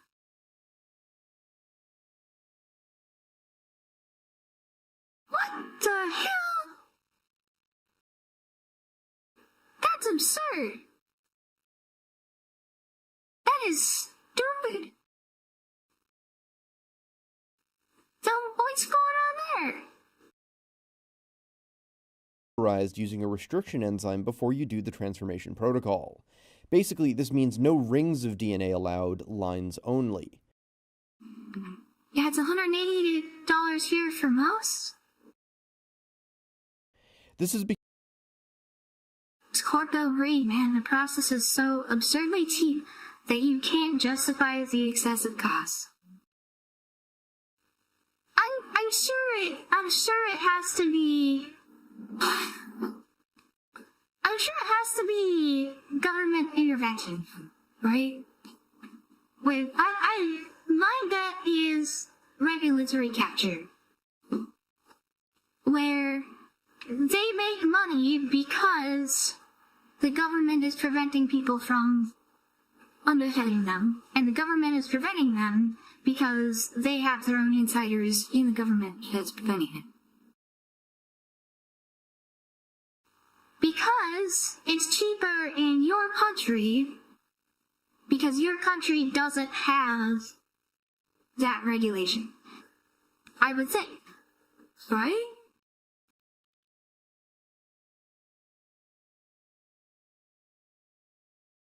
Because there's no, what kind of explanation is there for, oh, well, the corpos in Chile are greedy?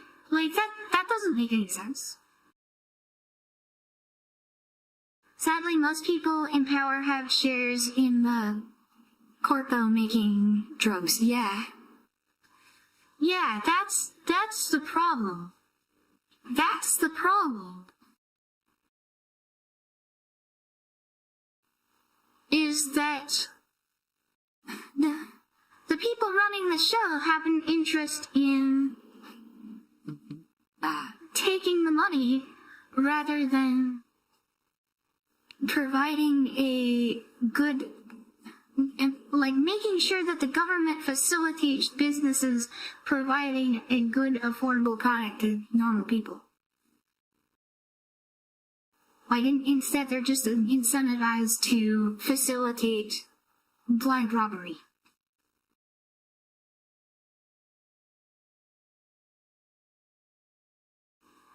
There's a moral imperative here. Most of the world sees messing with medical stuff to be an extremely immoral thing. Okay, this does not happen to American healthcare corpo CEOs.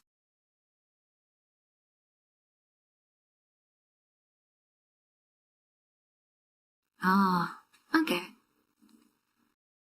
Oh, no, I would buy that. I would buy that because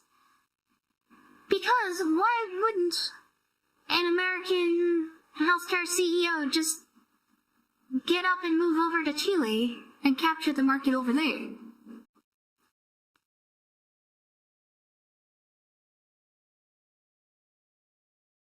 Also, the amount of lobbying around drugs in the US is crazy, yeah.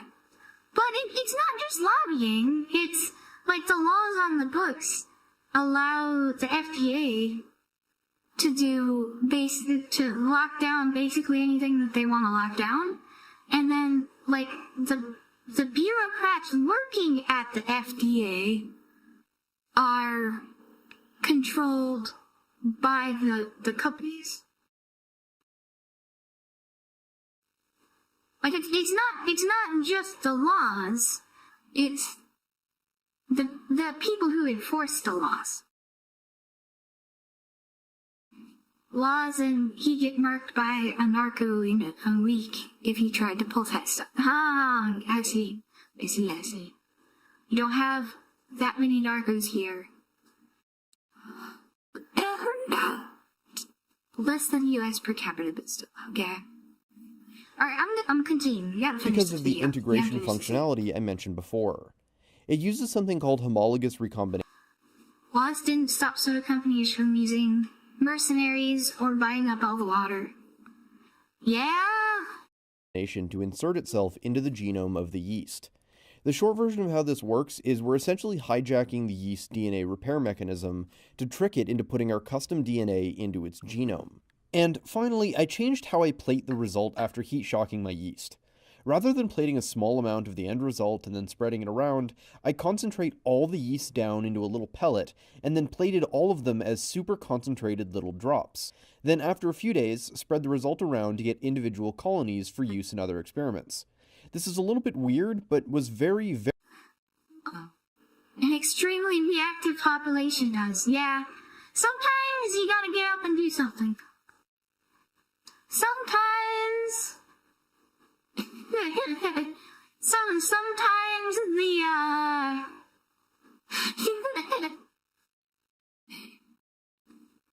yeah. You can't mess with people's money and don't expect reaction.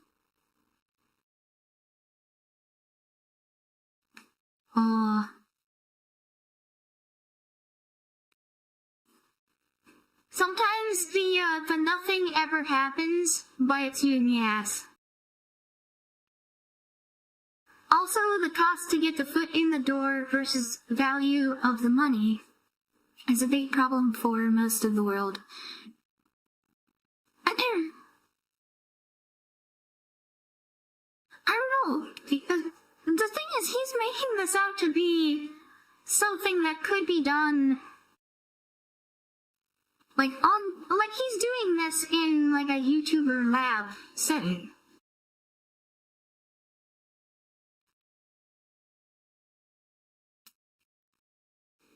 Although this is fire, so this isn't like a medicine, but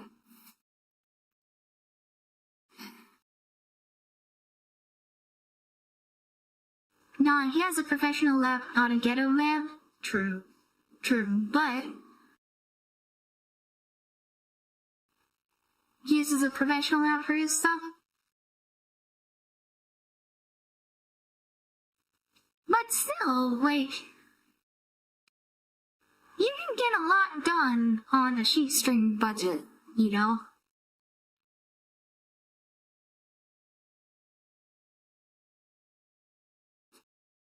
Also, the trial time and legal costs makes it so hard. It's been sad.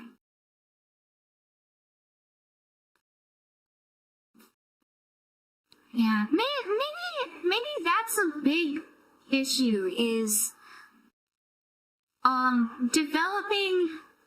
working on developing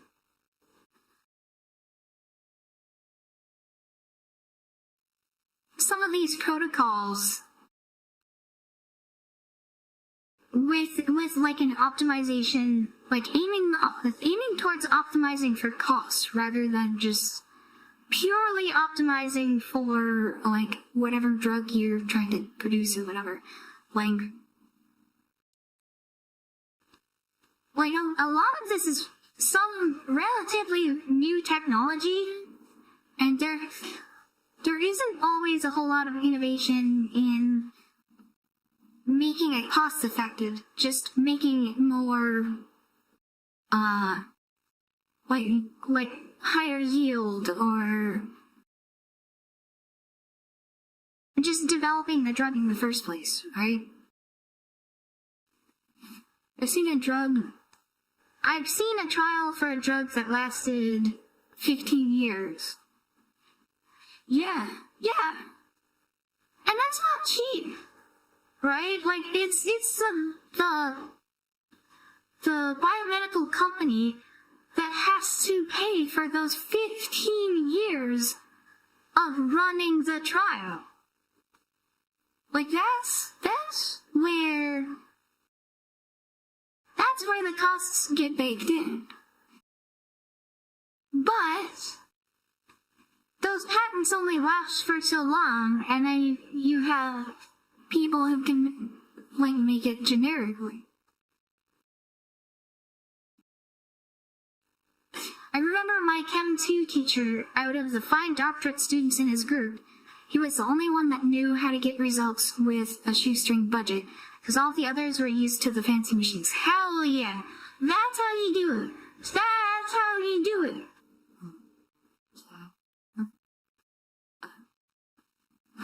It's either you have to do things in a third world, or you do things like in a home DIY lab, like a hackerspace lab or something.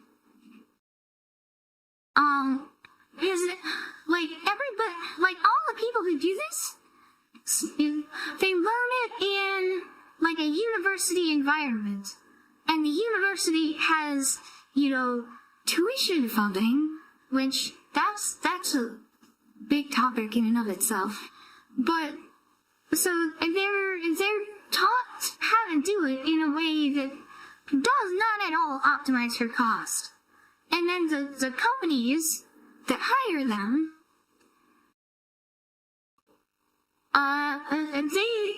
they're like, oh, you learned how to do it? Alright, well, we'll do it how you learn how to do it. So then they just go on to keep doing it in a way that's not at all cost effective either. And then that cost eventually gets passed on down the line. Yeah, you can make things, but bring it to market is the problem. Yeah. And I think, like, the biggest difficulty for the biomedical industry is running trials, is making sure that the drug actually works on people and that it's safe.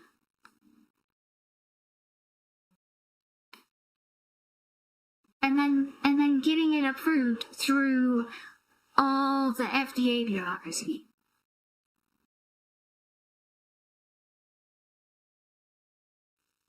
But of course, there's also the logistics of winding up, factories to produce, to do your chemistry on a mass production scale, right? But he told us that they needed a 1,000 RPM centrifuge for their reaction, but could buy one at the time. So he just took a metal salad spinner taped the vials with excessive tape, then spun it for like an hour. Yeah, that's how you do it. You know what I would do if I needed to run a centrifuge right now? I would 3D print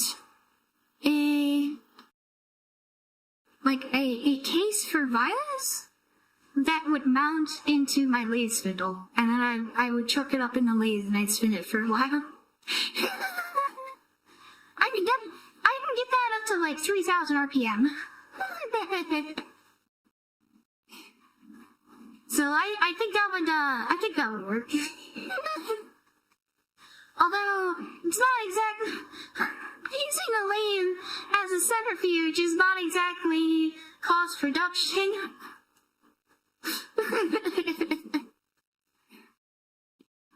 But if you have one on hand, you might want to just use what you have on hand. Happy. The type of tissue that makes you get disappointed when the class ends. Yeah. Jump shops can make that out of metal fairly cheap. The case for a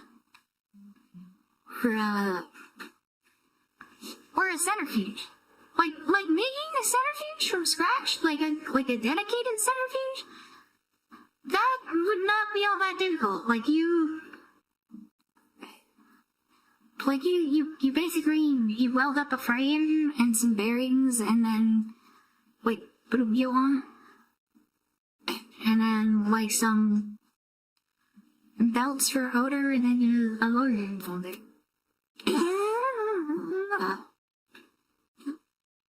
Actually, I bet you could just about 3D print the entirety of a centrifuge. Oh, that'd be a fun project. Basically, you could even make the belts out of TPU. You could 3D print the pulleys. You'd have to get the motor, but you could print the spindle. You might need bearings. But yeah. Nowadays, probably, but the tolerances for the centrifuges are not as much as you'd think. Not as bad as you'd think. You'd be surprised that you can spin up a 2,000 RPMs.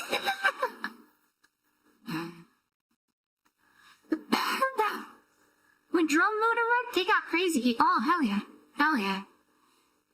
I had to let to see a 10,000 RPM centrifuge. That thing was a sealed box. Yeah, that'd be kind of wild.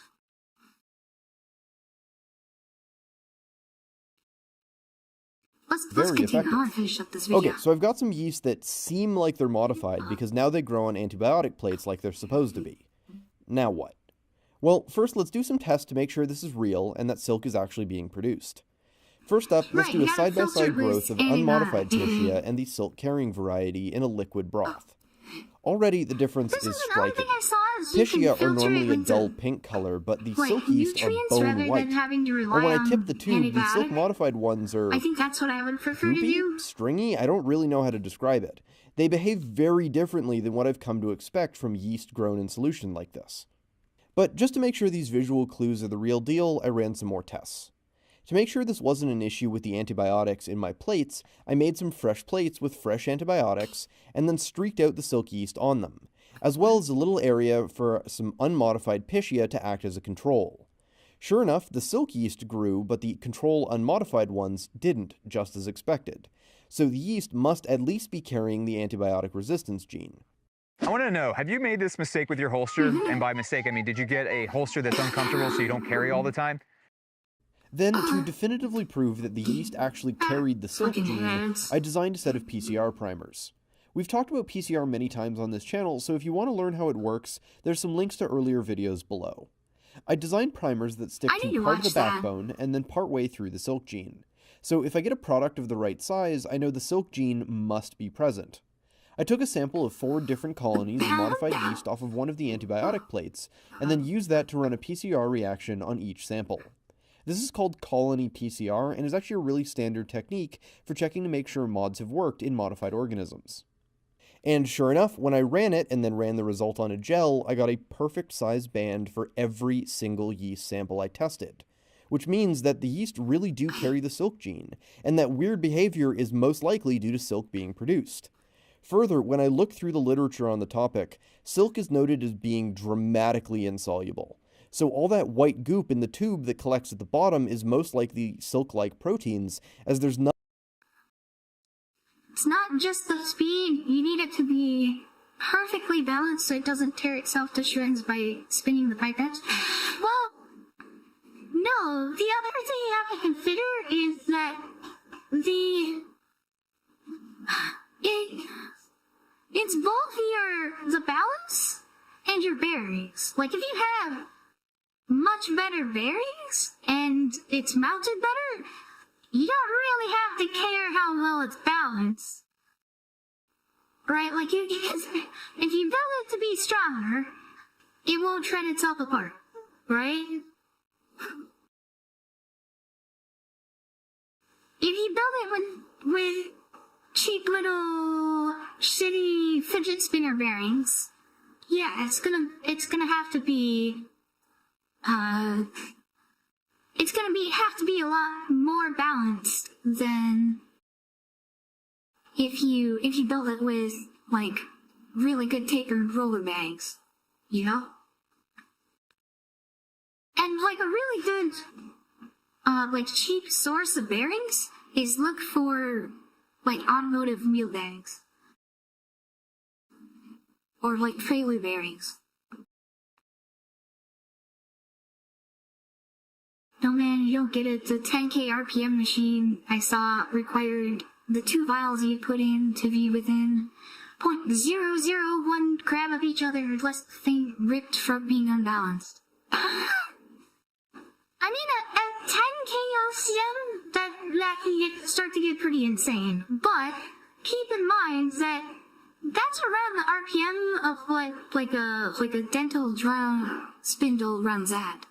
Although that's at a really, really tiny radius, so like at the radius of like what you're talking about, yeah, that'd be pretty insane. But you know, for like a 1,000, 2,000 RPM center gauge, that's not that bad. Like, that's... I don't know. Nothing else that makes sense to be there. All told, this is a ton of evidence that things are working properly. One last test was to directly see if the silk is working as intended. I grew 2 tubes of yeast, one of the original Piscia, and one theoretically expressing the silk proteins. I collected the goop at the bottom of each tube and resuspended it in 2 milliliters of plain water. Then I made a solution of graphene oxide in water. Normally, graphene oxide is stable in solution, and with a quick mix, you can see that it disperses very easily. Now, because of the graphene binding peptide on the end of the silk gene, when I add the silk solution to it, it should all clump and crash out, whereas with the plain yeast, it should leave the graphene in solution. I added 1 milliliter of each yeast sample to their respective graphene solutions, and then gave them a mix. It was impossible to see on camera, but the silk solution had an immediate reaction, and it was clear that tiny clumps were forming. I left these to sit for a few minutes, and when I came back, the silk tube had coagulated nicely. Wow. And after about an hour, the coagulated mass of silky graphene had mostly sunk in the... I'd just rather pay money for a good centrifuge than try to wing it with a homemade one than get trampled to the face if I mess up. I mean, it may be put in a card, but... See, the thing is, I kind of prefer to cowboy things a little bit.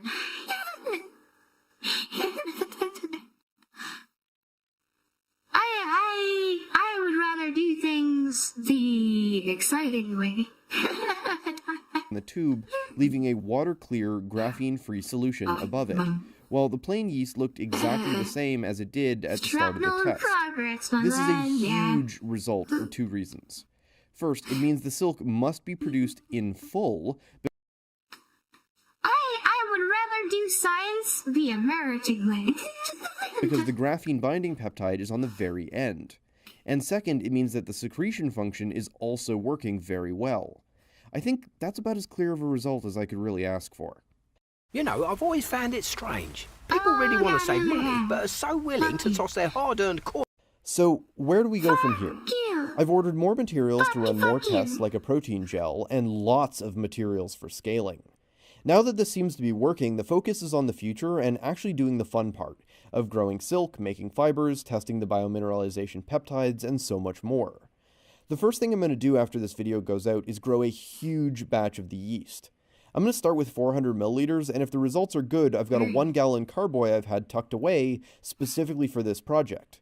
I've also got a little bioreactor on the way for continuous silk production. One of the first things I'll do before attempting to make fibers from my silk is to test the process out on these silk cocoons that I bought online from the common silkworm. The composition of their silk is very similar to that of spider silk, so if I can successfully dissolve and extrude fibers from these cocoons, it should be very easy to do the same thing with my silk. And of course, there'll be lots of videos about all of this. And from there, the sky's the limit. Spider bricks, a silk sweater, web shooters, you name it. Once I get a bioreactor online, I plan to move on to a wet spinning apparatus, and then start messing with the composition. I've also ordered a modified version of the plasmid which contains a colorful protein added to the end. This should make the fibers purple, which will be definitive proof that everything's working properly, and would mean that I can make purple silk fibers. And if that works, there's nothing stopping me from doing that in essentially every color. The plasmid has been posted on my GitHub repo for those who want to tinker with it, and I'm looking into setting up an online store to sell all the bits of interesting DNA I've been designing, like the silk plasmid, or the deer milk, or egg yeast plasmids I'm working on. As you saw at the beginning of the video, this video was sponsored by Brilliant. Brilliant is this amazing online covering all series of freedom you may think isn't designing protein intricacies themselves, problems like big project pieces about people to go to the annual video. So if you'd like to help, which I absolutely love, projects like this, thank you to my amazing. This project has been a massive investment of both my time and resources, and it's been your amazing support over the years that has allowed me to keep bashing my head against it until it finally worked. And that'll continue to be true as I keep working on it and pushing it further and further. Patrons and members also get access to the new patron-only Discord, where I post very frequent updates, and there's some chances to collaborate on projects with me. So thanks again, and if you'd like to keep the flow of science videos coming, there's some links below. If you enjoyed, you know what to do. Hit that like button, subscribe, and ring the bell to see when I post new videos. And be sure to follow me on my other social media pages like Instagram and Twitter to see these projects long before they end up on videos. Links to everything can be found in the description below, as well as links to the previous videos in the series. That's all for now, and I'll see you next time. Yeah, so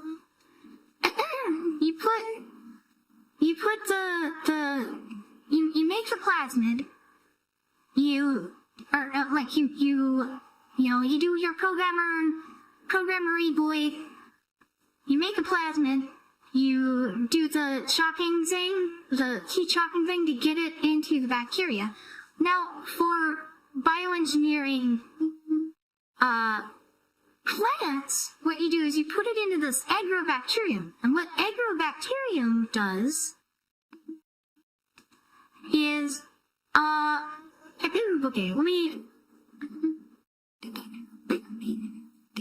Have you ever seen these tree burls, right? It's kind of like a cancerous growth that shows up in these trees. Yeah, that tree's kind of caked up. It's got the butt. Oh, what is that? But yeah, so there's these tree burls, and what happens is it's this agrobacterium gets into the tree, and it has like these. I don't see a picture where, but it has these like little, kind of like pseudopods that shoot out when first it detects a particular plant hormone that's present in the tree, and that like activates the bacteria, and then the bacteria sends out these like spikes into the plant cells, and then the agrobacterium will inject DNA into the plant cells that changes how the plant DNA works.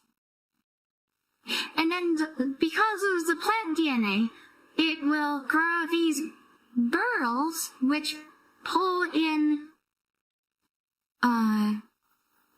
starches for the agrobacterium to feed off of, right? Like that. Like the agrobacterium would like live right inside of there, right? So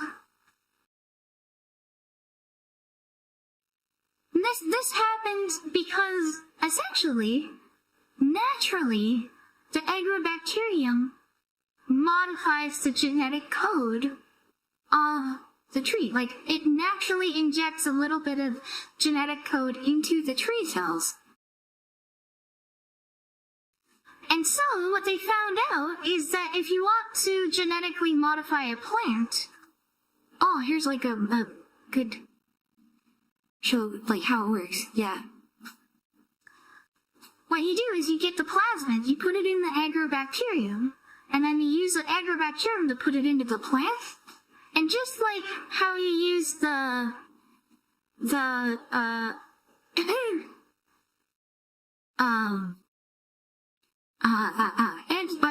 antibiotic, or there's other mechanisms to filter out the modified bacteria. You use a fungicide or another method. You can use nutrients. Like, you can genetically modify it to uptake certain sugars that the plant wouldn't normally uptake, so then only the modified plant survives. And then you end up with a plant that has your modified gene in it. Yeah. I learned that from, There's a Harbor Freight. The plants in jars? She did an interview a while ago with,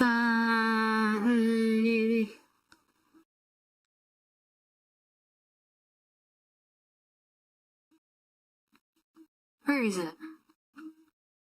Or was it a live stream?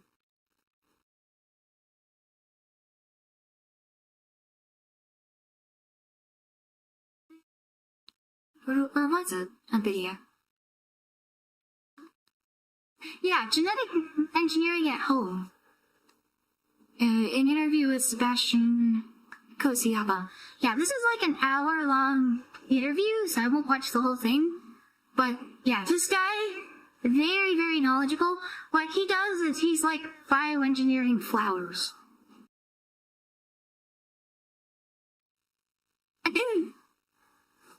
Could this be used to make grapes with caffeine? I think it could. But also, there was, hold on, I need to find it.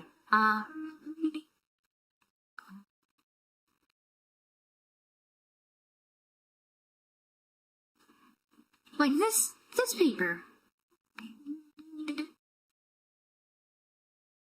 Plant-based biopharmaceuticals, the case for technical development is driving clinical development. Now, it doesn't show me the full article. And I remember I had more papers, like, stop giving me certificate errors, fuck you. Yeah. Yeah, so, you could bioengineer plants to make medicine instead of the bacteria.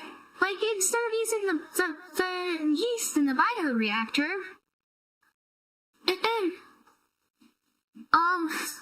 I think there was a rice, vitamin D, genetically modified. Let's see if we can find this. Yeah, golden rice. This was, they genetically modified a strain of rice. Stop giving me certificate error. Fuck you. Fuck you. Yeah, vitamin A. Although vitamin A is not present in plants, many vegetables or fruits contain beta carotene or other pigments. Yeah. So, they came up with this golden rice for vitamin A deficiency for people in, like, third world countries.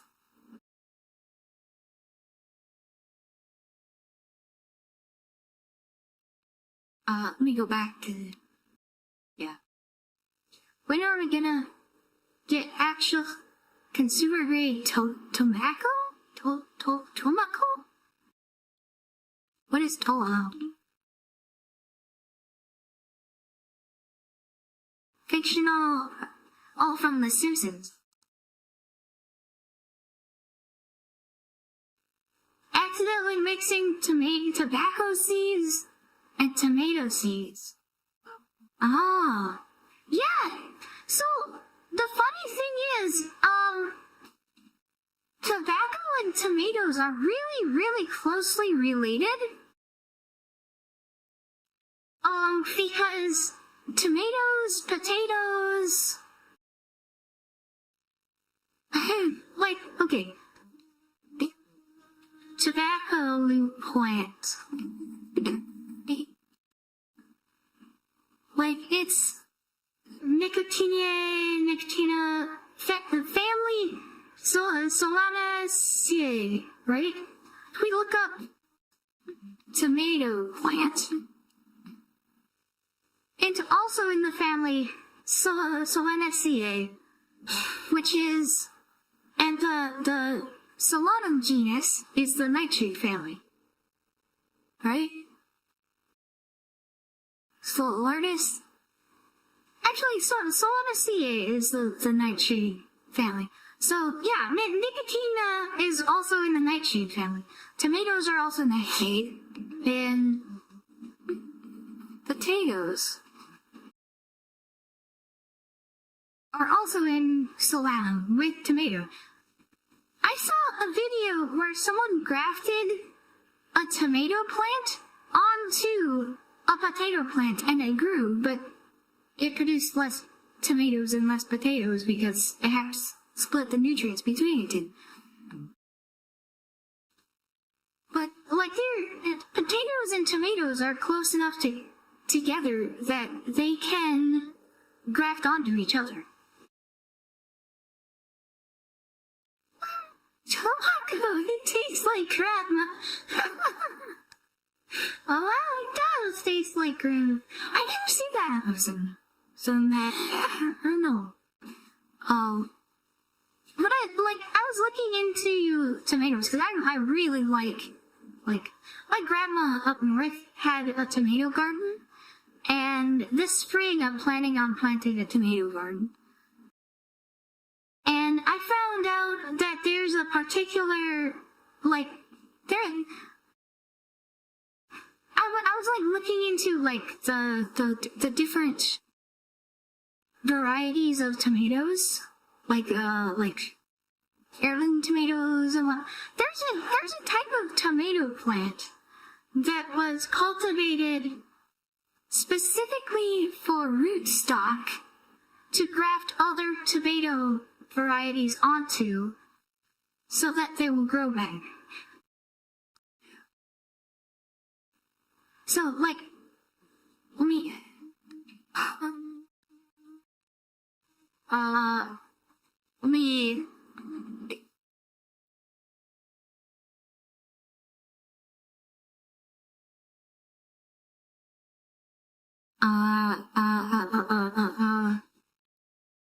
and window capture, okay, and then,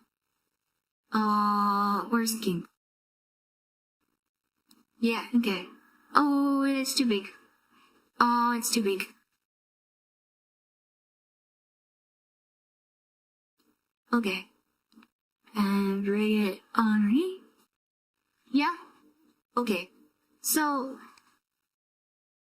yeah, we're doing the pirate software meme, right? Okay, so we've got the ground, and we've got the tomato plant, right?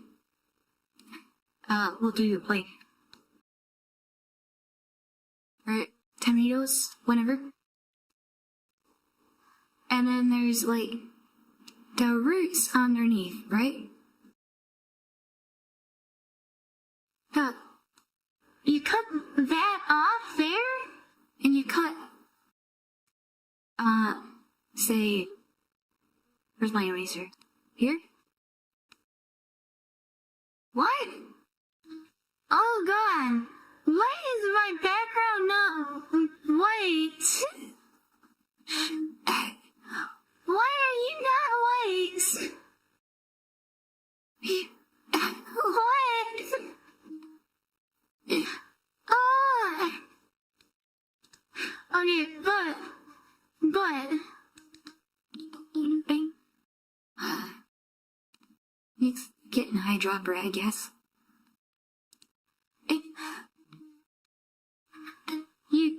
You craft that onto that, right? There's a breed of tomato that's grown specifically for that part.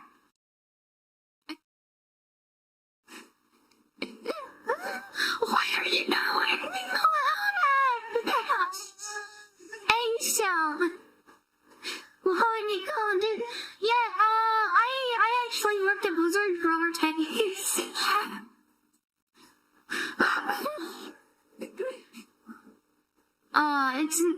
That explains why potato can have that toxicity to it sometime if one isn't careful. Yeah. It's an accident.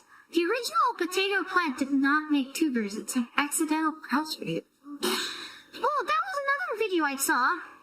Do we want to do a little bit more react slapping?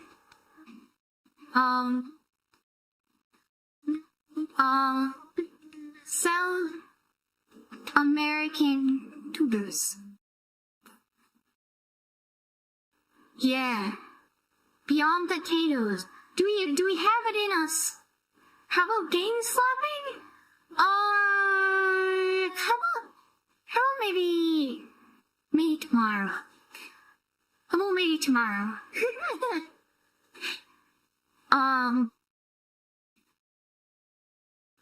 I saw this video, which was Beyond Potatoes, the weirdly spicy world of Andean roots. And there were a bunch of... I'm not gonna watch the whole thing, I'll just skip through it. AI soldier. Tron Ares, streaming January. If you go to the highlands of the Andes Mountains today, crunchy apple, grain of fructose, instead of starch you get inulin. All for its leaves, it's grown for its tubers. How do they taste? Well, it varies quite a bit. Texture, and it didn't really... There's this one...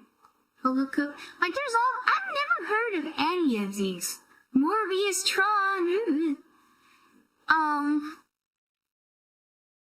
And I know some of you guys are down in South America. Down in Chile, right? You guys got all these tubers, right? Dude, I don't got none of this shit. I don't have any of this. No? Not really? Oh, okay. Well, shit. That's a Peruvian crab? Oh, okay. Well, do you have any in Chile that we don't know about?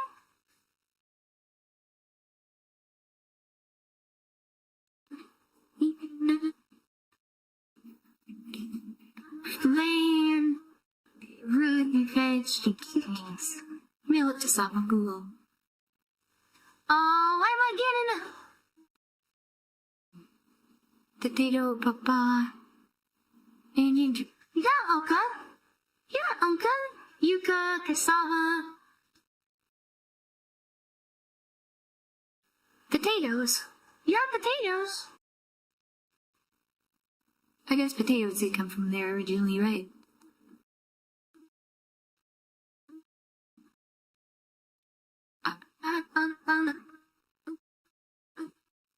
The Incans genuinely made like 1,000 different variants of all the crops they had, with specialized selective breeding. Some of those exotic breeds are local to Peru. We do have some production locally in the north. Most of it doesn't make it to where I live. Okay.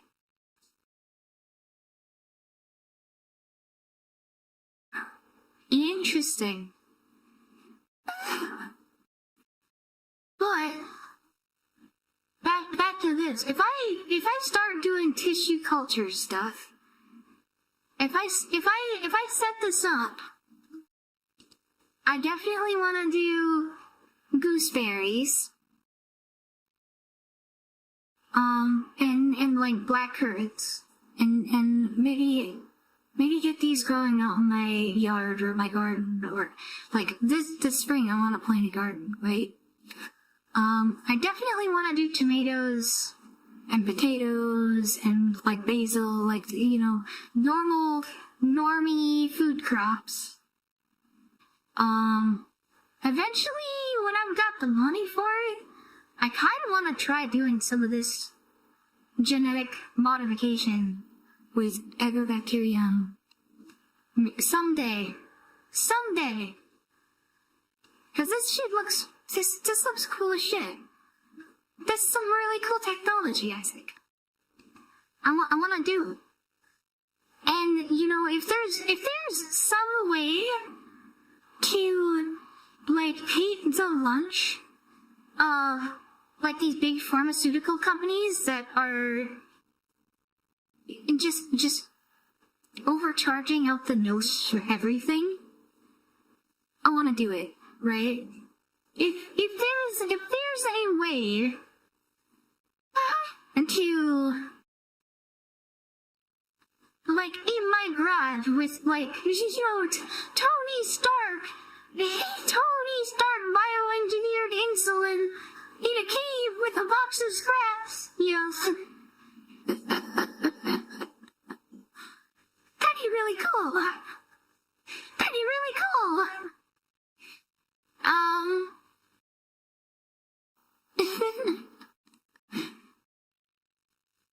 Or like this, the golden rice. Girl, I don't know if I can get seeds for this. Can I buy golden rice seeds?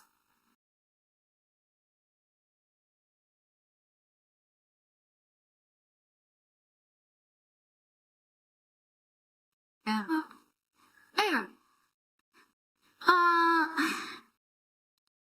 Yeah, this is really cool. And you guys down there, down in Chile, or I guess, I don't know what you can get from, if you could send me something like this, once I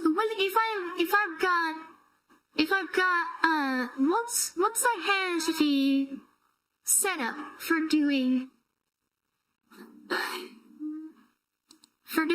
plant tissue culture, it's gonna be a while. Like, I've got to get a job down here and get some money going, so then, like, I can afford to buy the things that I want for my hobbies rather than just surviving.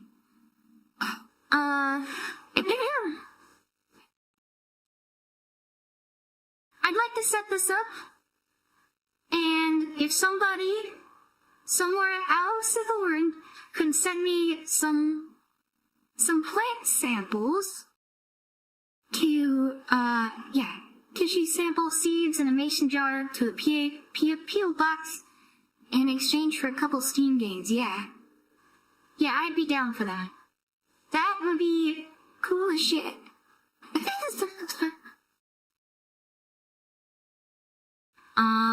But it's gonna be quite a while before I'm able to, like, I still have a bunch of work I need to do on the house here.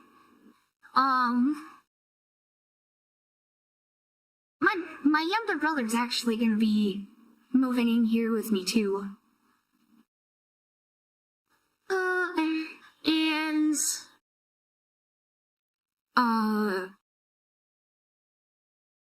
Yeah, I hate to say God money actually set this up. Oh, hello, G1! Hello, G1! How are you? Welcome, Raiders. Welcome. What are you guys up to? Hello. But yeah, I'm looking at, like, plate stuff.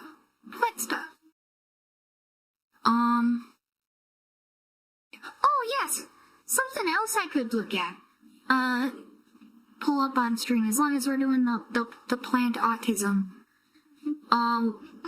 Is Have you guys ever heard of,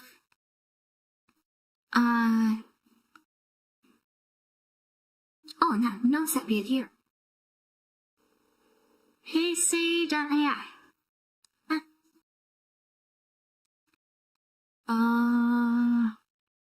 Here.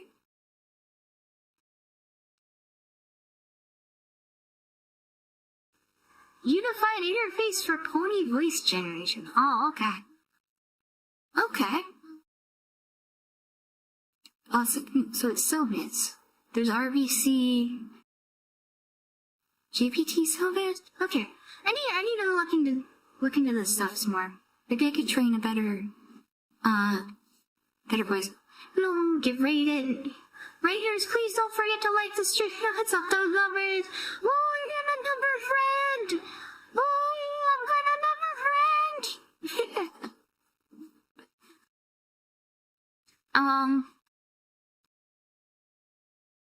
Yeah. Plates. Those oh, right. So, have you guys ever heard of the Phyllotaxis spiral? I spelled it wrong, didn't I?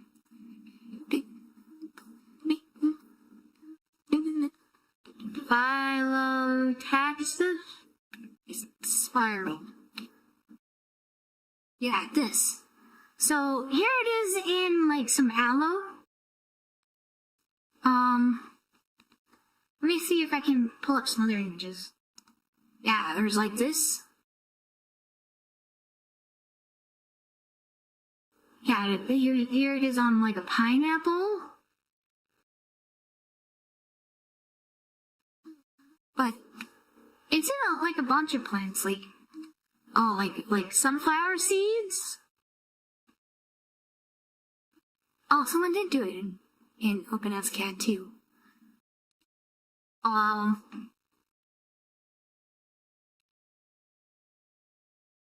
Yeah, so the reason why this happens is at the meristem, which is like the very, let me see if I can, meristem.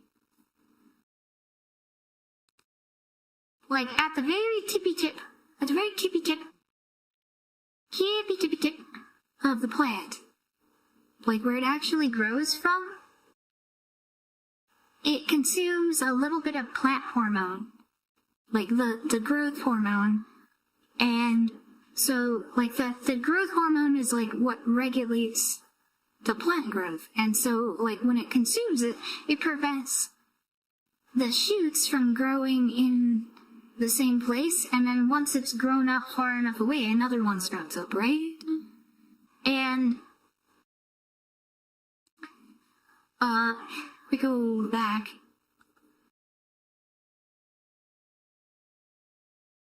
What happens is that the plant wants to prevent leaves from growing out over top of other leaves. And because of the way that it works, it forces it to grow at golden ratio angles around it. And it just happens to pop out like as it's like an analog calculator calculating the gold ratio using the plant hormones and like how it grows in response to plant hormones. Isn't that freaking cool? Like,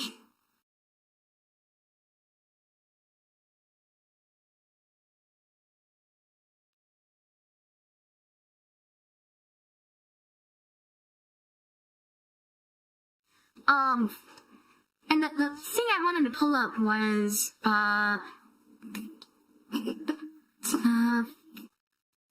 was it base? Really?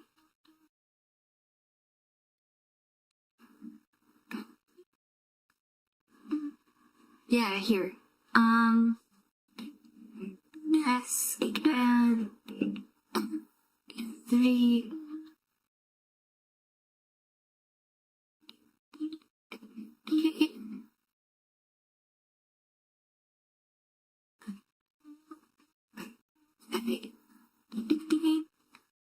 Open hascat base 3. Yeah, hascat.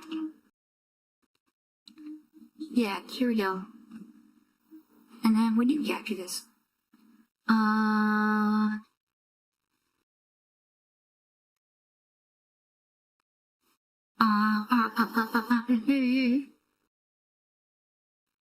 where's open hascat?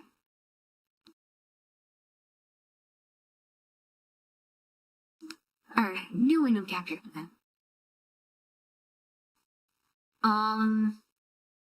Hide that one.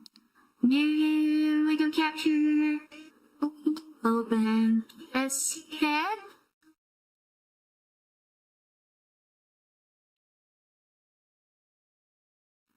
Yeah, okay.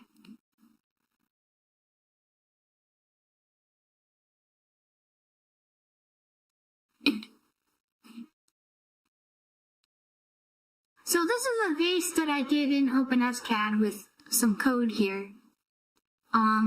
And it's like the phylotaxis spiral. This was something I did quite a while ago, and this is 3D printable in like base mode, like spiralized mode.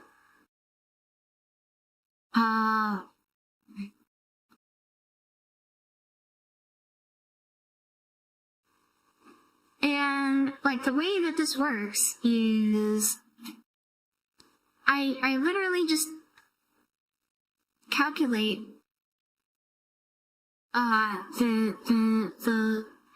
like here's the golden ratio, and then the function R of I is like the angle for each successive iteration, and it's the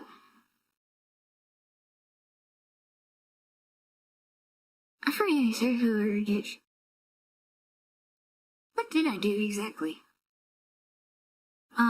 But yeah, it's like a cube that's translated based on that angle. That's like based on a little ratio. And it looks, I think it looks quite a bit like a plant. Like this could pass as like a pineapple or some shit like that. But because it's like the cubes are angled at 45, like these are overhangs that a 3D printer can print, and then the walls are angled in like that can be 3D printed. The whole thing, like because of the way it overlaps and because of the angle, this whole thing can be done in spiralized mode, which is basically where it goes around it with just one layer of like one bead of plastic all the way around. And it doesn't look like it should be possible with just one layer of plastic, but it is. I printed a few of these, and they're actually really cool. They're really cool bases, I think. I might post the model in Discord. I can post the STL if you guys want to print it. I don't know, how many of you guys have 3D printers?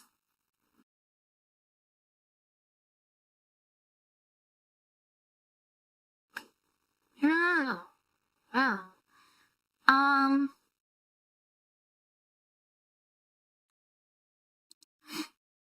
Hello? Is anyone there? Am I still streaming? Or did I get disconnected from the internet? I'm planning on getting one when money isn't so tight. Oh, yeah. They're not all that super expensive. Like, if we, but, you know, like, oh yeah, that's expensive, but, I mean, there's, like, and Ender 3 clones that are just completely adequate. That's not even like... Most of my raiders were lurkers for me, so that should be the case for you. Okay, yeah.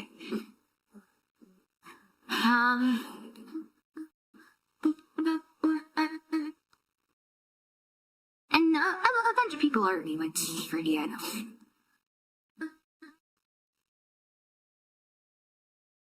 I have the Ender. That's kind of a ridiculous price for the Ender 3.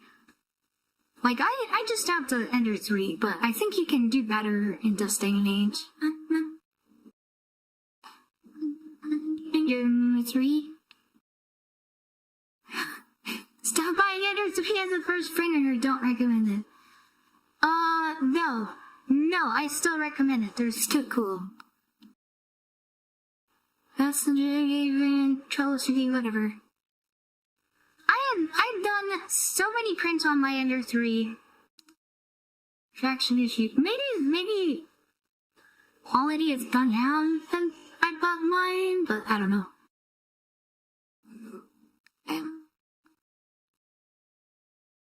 Ender 3S?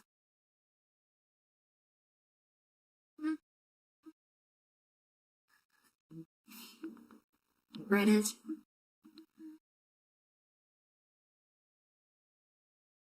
Ender 3 Pro?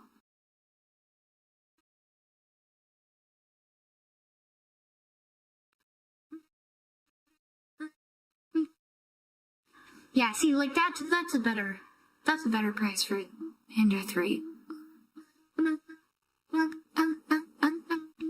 But yeah, I always recommend people get a 3D printer, because I see them as like, how many people have like a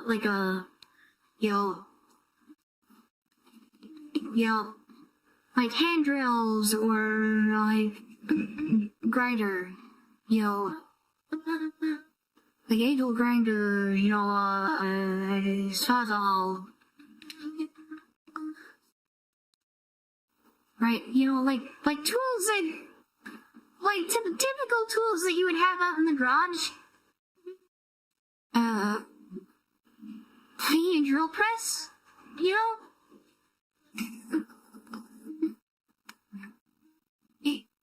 Like, yeah, you could spend some pretty decent money on a drill press, or maybe not so much, but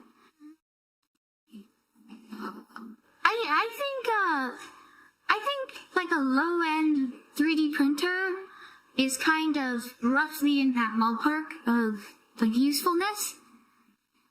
Of like it's a tool that you probably want in your toolkit. Assuming you have the capability to design 3D models for making things.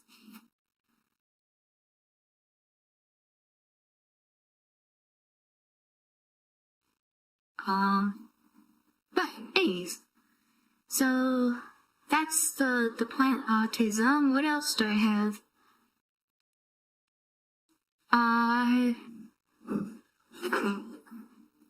So in my list of things to talk about, I talked about the move. I talked about the plants in jars and tissue culture. I talked about the decline of open source AI. I'm not too happy about that. And then also on my list I've got Odette, Raby, and Vicky. Odette, Raby, and Vicky. So let's talk about Odette, Raby, and Vicky. So, in case you don't know, these are some really cool VTubers. So we have Odette C. She's really cool. She's been doing a lot of shorts lately. She's really been killing it with the YouTube shorts. But she just streamed not too long ago, odd hour, three days ago. days ago, and then the one prior to that was like 4 months ago. So she just came back, and she's streaming again. Should pay attention to her. You get some more circumcisions if you fuss fights with yeah. she's got some real keto videos, like she's like an art house VTuber. And then Rainy, of course, another FlaVR member. I'm sure if you know about me, you know about Rainy. But she's been pretty active lately.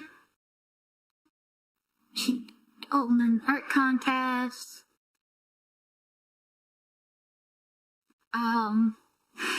They were talking about things they hate with Ramy and Berlin. Ramy and Berlin do a lot of stuff together. And then, Vicky, then turn right. She's really cool, too. She's in the Philippines, and she's like in Ameribu. But yeah, there's just like 3 mouse VTubers. They're all kind of different though. Like, Raby is like the adventure mouse, the adventure rat. Like, her whole start was, like, if we go oldest, was like Kingdom Hearts.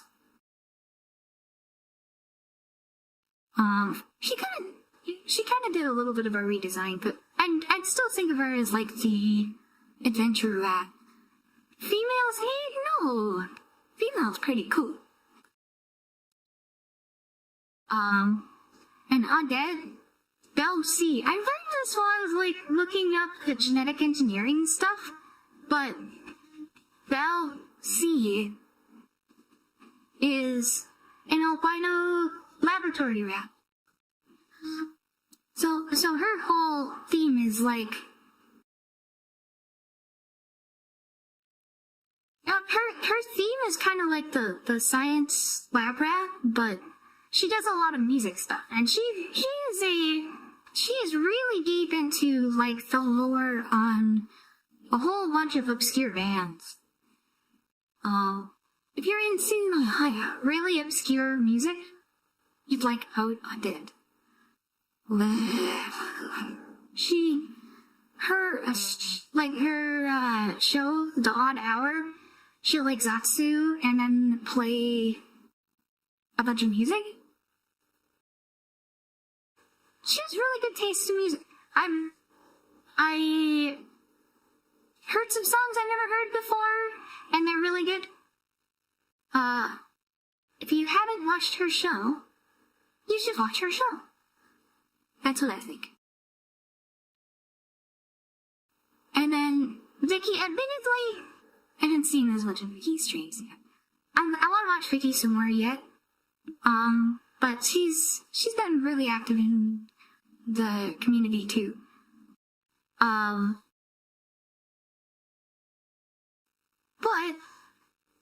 all of these 3 kind of know each other. And I know it's kind of cringe to, like, collab big, like, oh, you guys should collab, and like, it's kind of awkward. It puts a lot of pressure on VTubers when you do that. But all I'm saying, 3 mice VTubers in the same in the same stream would be kind of keynote, in my opinion.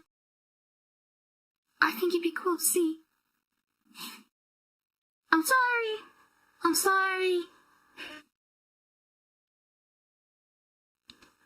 That's all I'll say. But all 3 of them are really cool VTubers. You should subscribe to all of them. That's my bit. Yeah, it wouldn't be a big deal. Rainy, my ocean. Yeah, Rainy's cool. Rainy and Brolime. Awesome. I think I've watched Brolime more than I've watched any other streamer, I wanna say. Even though my Oshi is Pippa, but like lately I really haven't been watching Pippa as much as, well, I don't wanna say I should be, cause like, it's kind of weird to say that you should be watching the streamer, but yeah. I don't know, I haven't been watching Pippa as much as I used to, I guess, Hente. Pippa is Kingdom, yeah.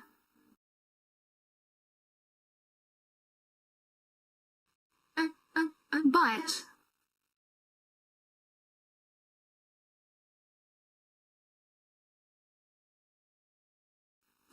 Odette, Pippa, Odette, Raimi, and Vicky are really cool, in my opinion. And that's all I've got written down for my notes for things to talk about, was that, plants, and those three streamers. Is that on my mind? I had to get that out there. About them. So I'm sorry if that makes things awkward, but I have an opinion, and I need to express my opinion.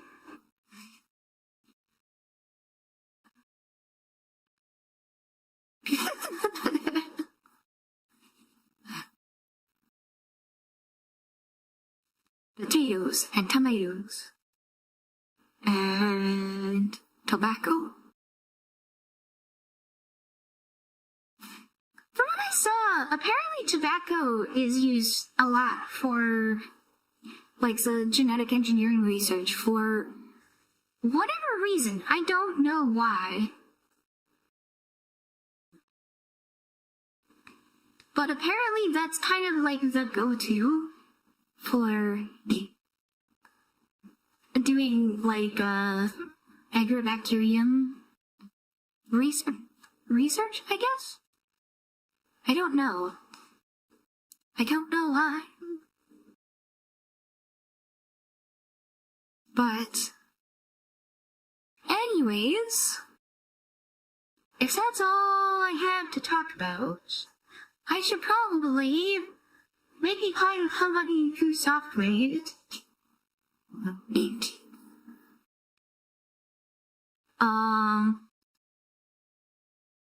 Let me refresh YouTube. Oh!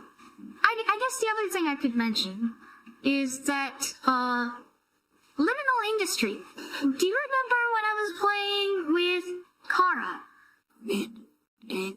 I want to finish that off. I have been playing a little bit off camera, getting through some of the progression and building some of the base stuff. That's like,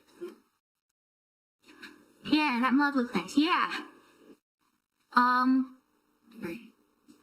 kind of want to save it for a stream with Kara, and we want to get tapped in on it too. I would join if you let me, but I don't got a legit Minecraft account.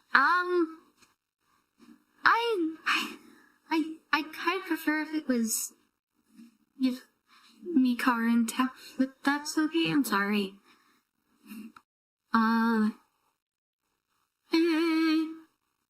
Don't be mad at me.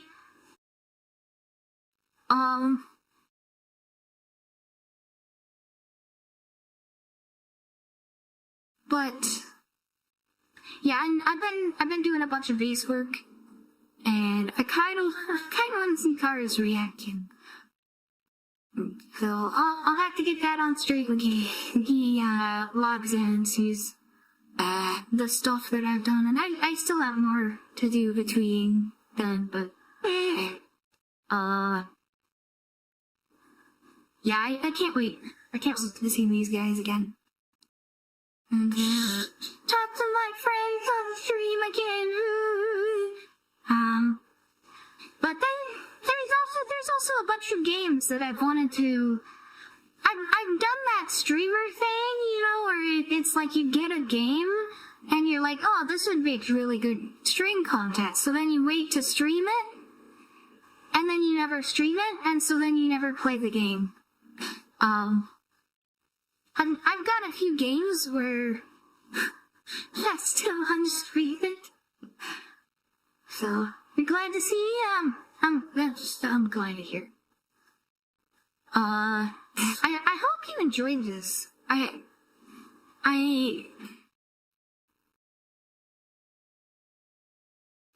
sorry the voice model doesn't sound all that great. I'll have to train it in one maybe. I'll have to look into the tech that knows at me maybe. I've thought a lot about just dropping the voice model altogether, but I don't know. I don't know. We'll see.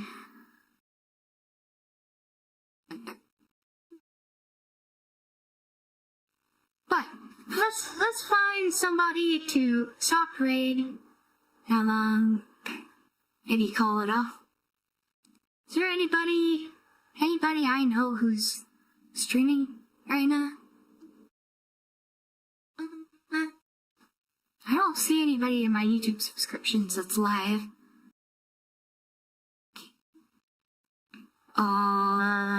We might just end it.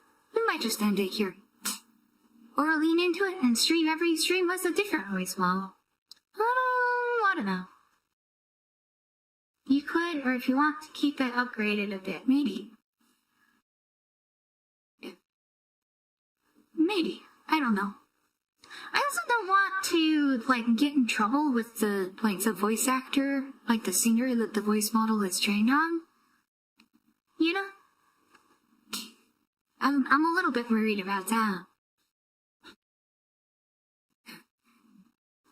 But, anyways, I think with that, what was it that I used to say? It's been 3 months. I don't even remember my outro.